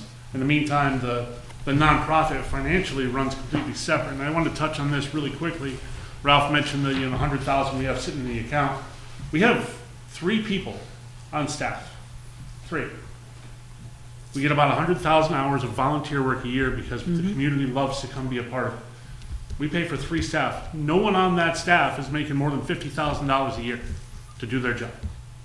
So we run bare bones with people who really just love what they're doing. So it's not a money management. We're not sitting on piles of cash. We've been fighting to get that number up to 100,000 for years now. And how many people use the park on an average day? Right now, I can tell you it's still pretty quiet. Well, but I can yes, tell you yes. in the summertime, Yes. A typical July day, we've tracked over 2,000 people coming in and out of the park. And people do use it in all weather. They do. There's people walking all day today. There's cross-country ski marks through the park right now, but people are there all times a year, and I can say that the other thing that's really, when we were comparing the use, and not to knock any New Milford parks, I love every New Milford park there is. There's no fee, there's no sticker, Right. There's nothing they have to pay for to come in. So many people, through COVID, were able to come down and get fresh air and be outside and keep distance from each other and really, still take part with nature, which is really what we're truly about.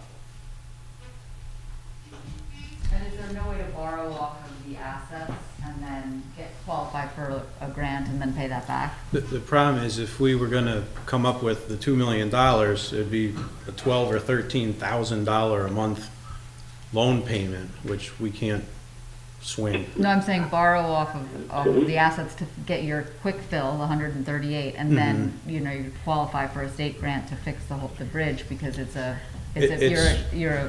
up to the discretion of the trustees at the bank. And they have my understanding is they have a trust committee that would have to vote on any of these things.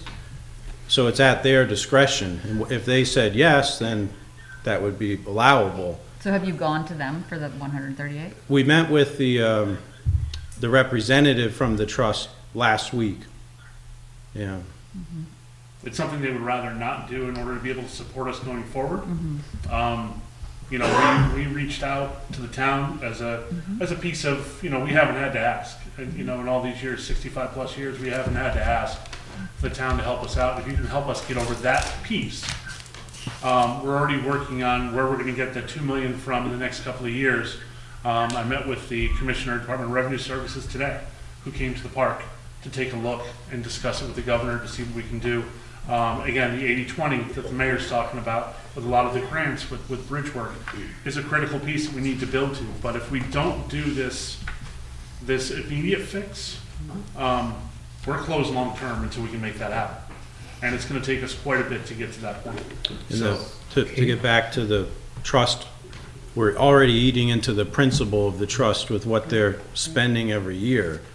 If the trust is making like $60,000 of dividends and income, it's spending twice that every year. So that the investment people really don't want us to have to sell any investments because we're already eating into the principle to begin with. And if we sell investments, it's only going to be more detrimental on a long-term basis, if that makes sense. So I have a question. So we have about 28,000 people in this town, and we're looking at 126. So like $5 a head is what you're asking for.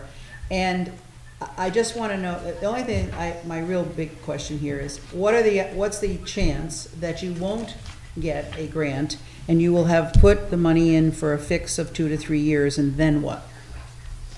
The odds, I can't tell you the odds of what we're going to have in getting a grant. I know that's our primary focus. I've pulled off of anything else we're doing for the park right now to work strictly on getting grants and getting those dollars in. It's essential for the furtherment of the park. So and I would have loved to have been here last meeting for you too. I had COVID myself. I was out. I was watching all this on my laptop and screaming, going, I know the answer. I wanted to jump in. But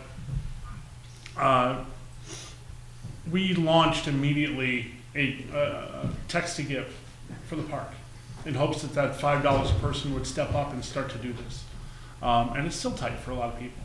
And I don't think there's $600 in there. Now, it's a lovely thing to receive the $600 from the community that wants to help us out, but that's difficult. So we knew we weren't going to get it in a $5 a head from the population of the town. We knew we weren't going to hit that number. So we immediately went to the state and federal governments to say, this is where we're going to be able to find that kind of money.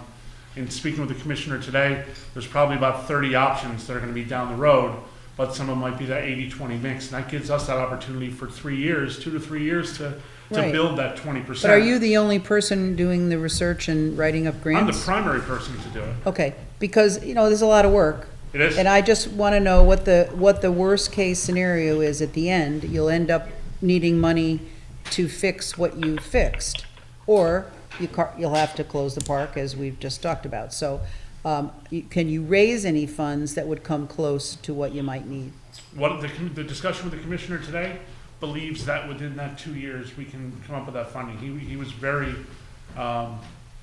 very optimistic that with the ARPA funds for the state, and the discussion to have with the governor as the park is essential to the region Okay. with so many people.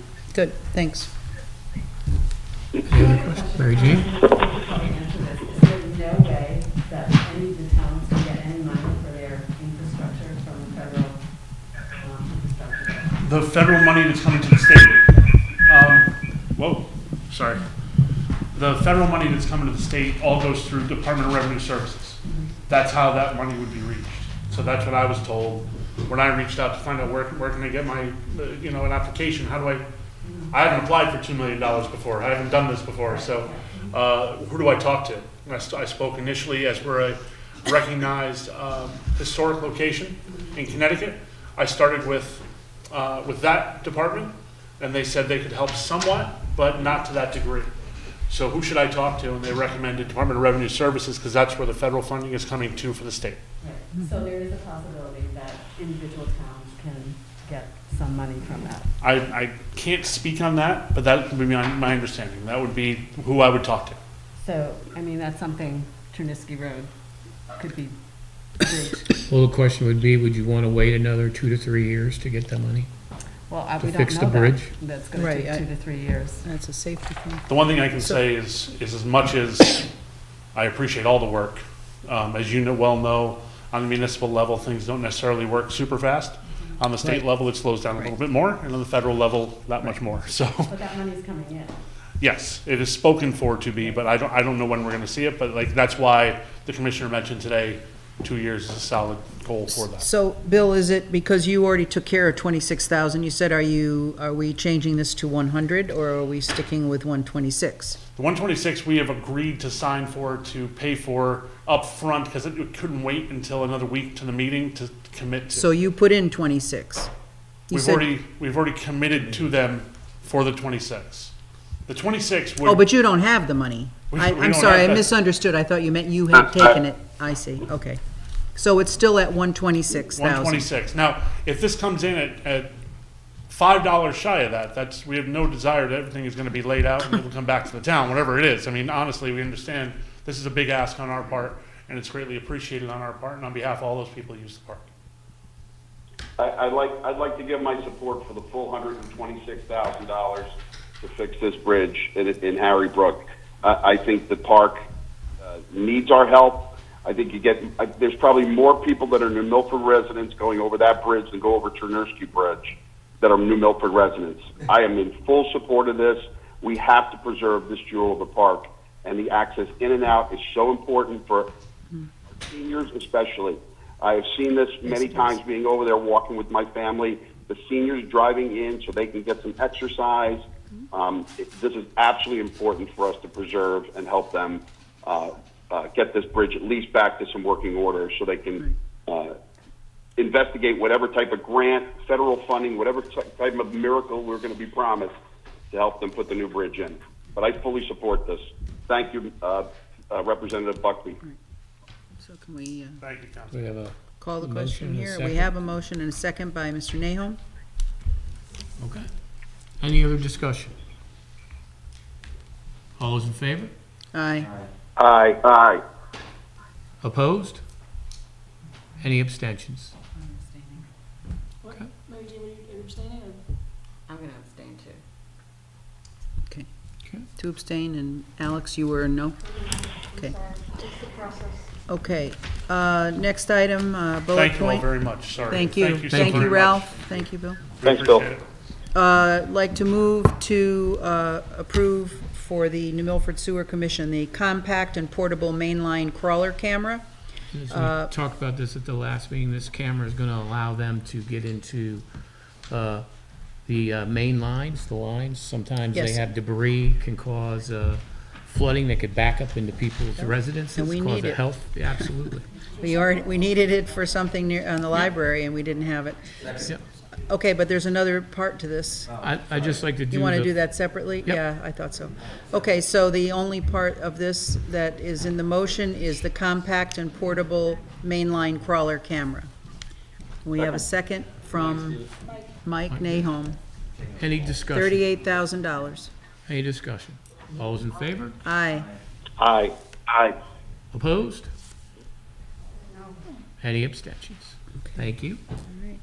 Next item that's not bullet pointed, but it's right under that, would be that I would move to authorize. Katie, I would like to come, for- if we could table that to the next meeting, Let's table. because I have I'd ask to table that because item. I have a meeting with the sewer chairman as well, Oh, excellent. and Okay, I'd like to bring back those results to the council. excellent. All right, so Table it or just, remove it or just gonna table it? Well- Yeah, just table it. just, we're removing it? Yeah, just We're table it. tabling. Table. Okay, then, moving forward. The next bullet point, I'd like to move to approve for the New Milford Police Department for medical kits and external defibrillators for a total of $10,246.88. Second. Was Any that discussion? Mike? Sorry. All those in favor? Aye. Aye. Aye. Opposed? No. Any abstentions? I'm abstaining. Thank you. All right. So, that was 9A. I'm sorry, there's typos on here, but we just didn't get our act together for this. So, the next item, Mayor, is the the discussion addiction. on Yes, ARPA right. funds? Yeah, so we'll call, it's really 9C, which would be to move for action on using ARPA funds and funds distributions for the addiction and depression funding, not And finding. At the last meeting, I had asked, we had talked about having Justin Comer come up and talk a little bit about the town, the process, and as Justin works every day in this field, his opinions on ARPA funding and resources. Justin? Good evening, everybody. Appreciate the time. Really just briefly, for those who don't know me, obviously my name's Justin. I work for the New Milford Police Department. I'm primarily responsible for responding to any sort of substance use call, mental health call, and individuals who are experiencing homelessness, and responsible for connecting the resources within the greater New Milford area. So that can consist of any overdose, any suicide, any domestic dispute where an individual or family member may be suffering from severe mental illness, or an individual that we find that is experiencing homelessness and sleeping on the side of the street. So over the course of the last 2.5 years, we started this back in September 2019. We've been working to reduce the number of individuals experiencing homelessness as well as the numbers of overdoses in our community. So learned a lot about what we've done regionally to address those situations and what we can do from the police department to help individuals that we see on a day-to-day basis. So I don't know if anybody has any Do you have some questions for Justin? Yeah, I guess, what is a meaningful amount of money that you would go to the ARPA fund, request out of the ARPA fund to make your mission that much more successful and address some of the increase due to COVID from depression, drug, addiction, depression, all of these issues exacerbated by COVID. So what type of funding would you be looking for to really make an impact on all of the things that you do, which is we are so grateful for, all the things you do for the town, but how can we make it, how can we make it more efficient and better? No, I appreciate it. I think we've been really lucky here in New Milford just because we've had a lot of great support from a lot of agencies that I work with. Just to speak on that briefly, we actually are one of the only municipalities in the state to actually see reduction in overdoses, even in the pandemic. And I think that's really a testament to a lot of nonprofit work, a lot of organizations that I rely on. To speak to what additional funding the municipality can help me with, I don't know. It's not the municipality though, so this is ARPA funding, which Sure. came from, the federal government. Okay. As a way to, help communities heal and grow any sort of impact from COVID. So the money not going to what I do, but just to what we could use that money for in the community? Is that what you're asking? Addiction and depression funding. So like, what kind of a program are you gonna have that's gonna use that?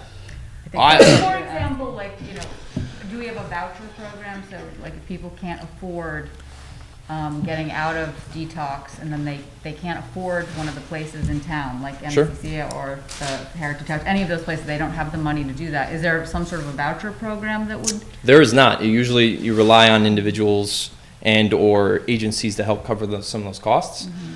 I think me being directly in charge of those costs isn't really going to be effective because I think that's an additional barrier.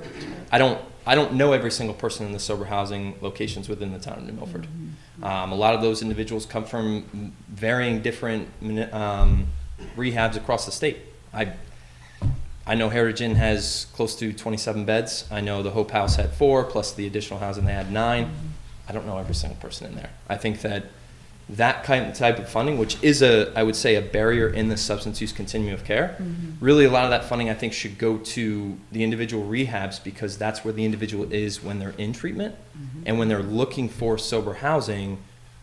If I have the money, I'm an additional barrier because then they have to call me when they're with the individual, whether or not they get a hold of me or whether or not I get a hold of them. Right. I guess I'm just looking to you as the liaison, right? So we're trying to figure out how ARPA funding can help those people that you communicate with, but I don't know those people. I mean, maybe we need to call each of those local houses and say, what's your need? What would help? Yeah, I think that, I think it's you catch the individual when they're in treatment, whether or not they're ready for sober housing or they need to move forward. I mean, you can call the nonprofit or the organization that runs the sober housing, but from my perspective, like I said, I don't know if that's really appropriate for me to be spending that money. And then I think if you were to fund anything, it would be to continue to open up access to treatment. So maybe creating more detox beds across the state.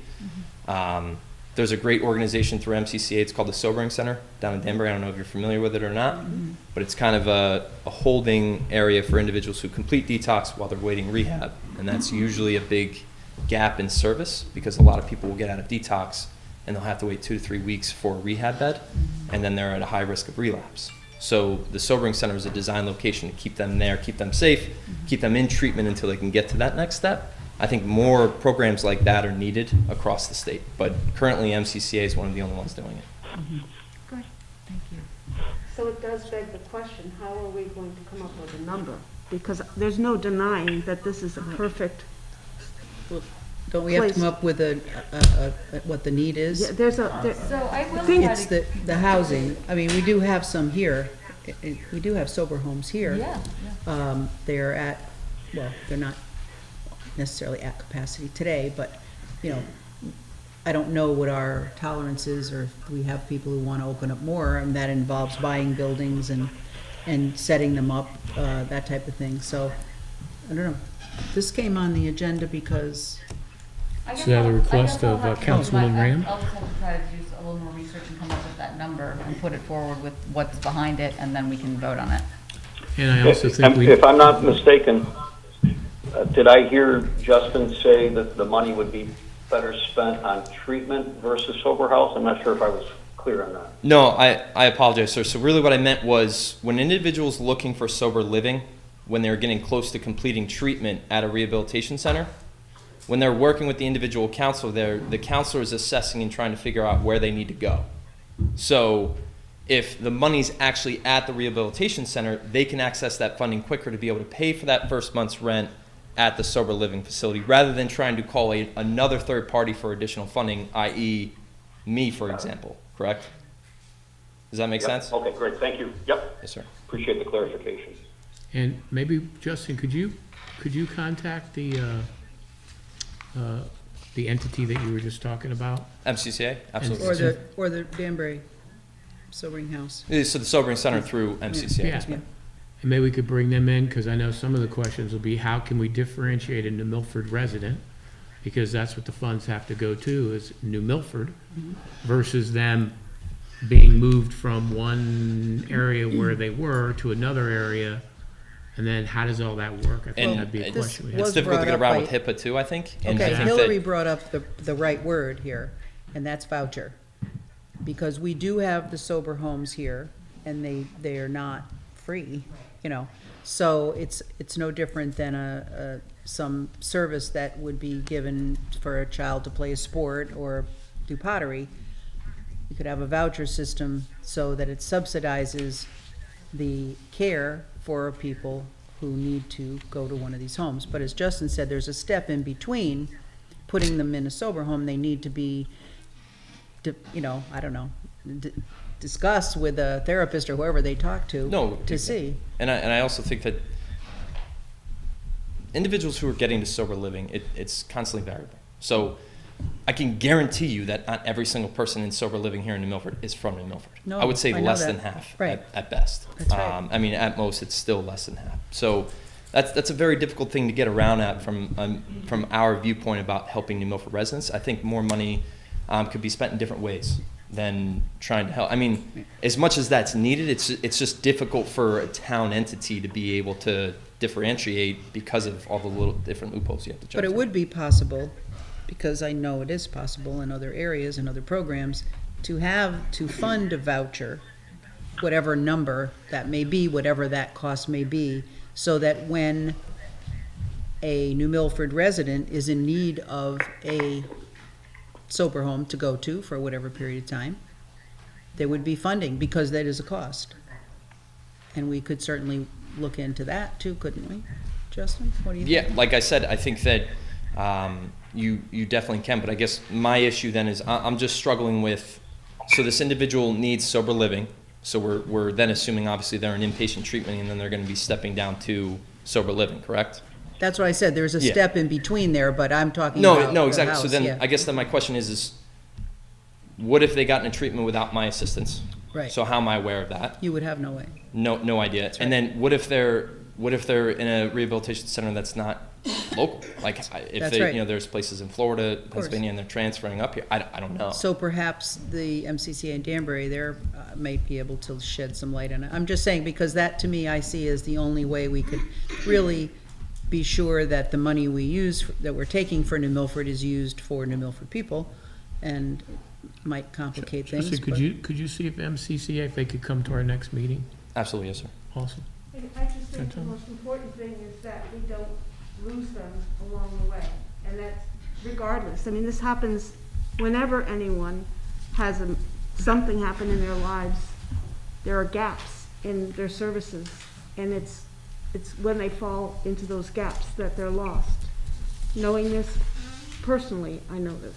So whatever it is that we can do to connect the services to get them what they need without falling through the cracks. And that's what I'm hoping we could hear, how we might be able to do this and how we can fund it. I completely agree. I think that we should always continually be trying to get better. I mean, just to take a step back, though, I think that here in the town of New Milford, we're doing so much more than most other municipalities to be able to even have a position like this, to be able to coordinate those services for so many people. We have been piloting this for years, and other people just potentially starting to catch on now. Right. So, But that doesn't mean we can't do better. I'm sorry? We appreciate you very much, but it doesn't mean we can't do better. Like I said, I think that we can. Particularly because we got $8 million, and there must have been an increase in depression and addiction stuff. So if you needed an assistant, or if you needed a job training person, or you know what I'm saying. So it's basically what you need to make it better. But you're saying. I mean, well, I guess to be fair, like you obviously know, like in depression, there's so many different reasons for it, and I think that the more that we can fund social service agencies in general is going to be a better thing. And I think that I rely on New Milford Social Services constantly. And I think they do phenomenal work, but I think that people need a lot of help.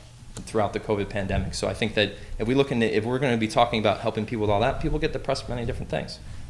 Back on rent, back on mortgage, kids in schools, whatever else that it could be. You know, usually in my experience, a lot of people who are suffering from addiction are coping with so many things going on, right? And how do we address that with outpatient counseling, without additional supports, is really what's extremely beneficial. So you pick one item in the stream and focus on that. I mean, if you're talking about funding, and not that one is more important or less important, but if you really want to put an influx of fiscal help into something, you choose what you can fund and do it. So that'd be great if we'd hear from them. Right after they're discharged from the ER. In treatment, so for substance use or mental health.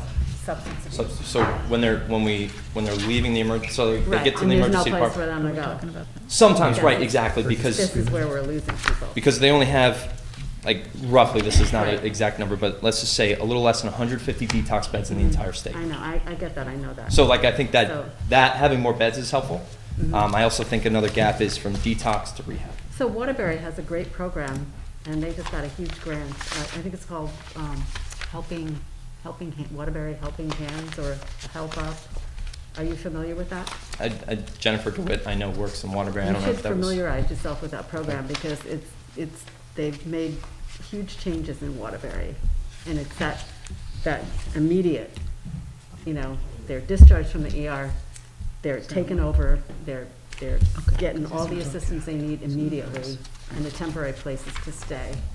And I think you should look into that program, because it's gotten great accolades, and their overdose rate is dropping, and their suicide rate is dropping too. So it's very worthwhile looking into their program. Yes, ma'am. And they got, like, I think $1.5 million grant. Yeah, I mean, unfortunately, I will tell you that I'm not the one who writes the grants. So, Well, I mean, yeah. I absolutely looked into it. I mean, I think that Absolutely. anything that people are doing to create unique solutions for their town. Very successful. They have really good. Yes, ma'am. Guys, have a good night. So we'll keep at it and we'll come back with the ask. That's more Justin, specific. thank you for Thank you. for what you do every day. Thank you. Yes, sir. Okay, so then we have. The next bullet point on our list is the farmer/farmland assistance discussion.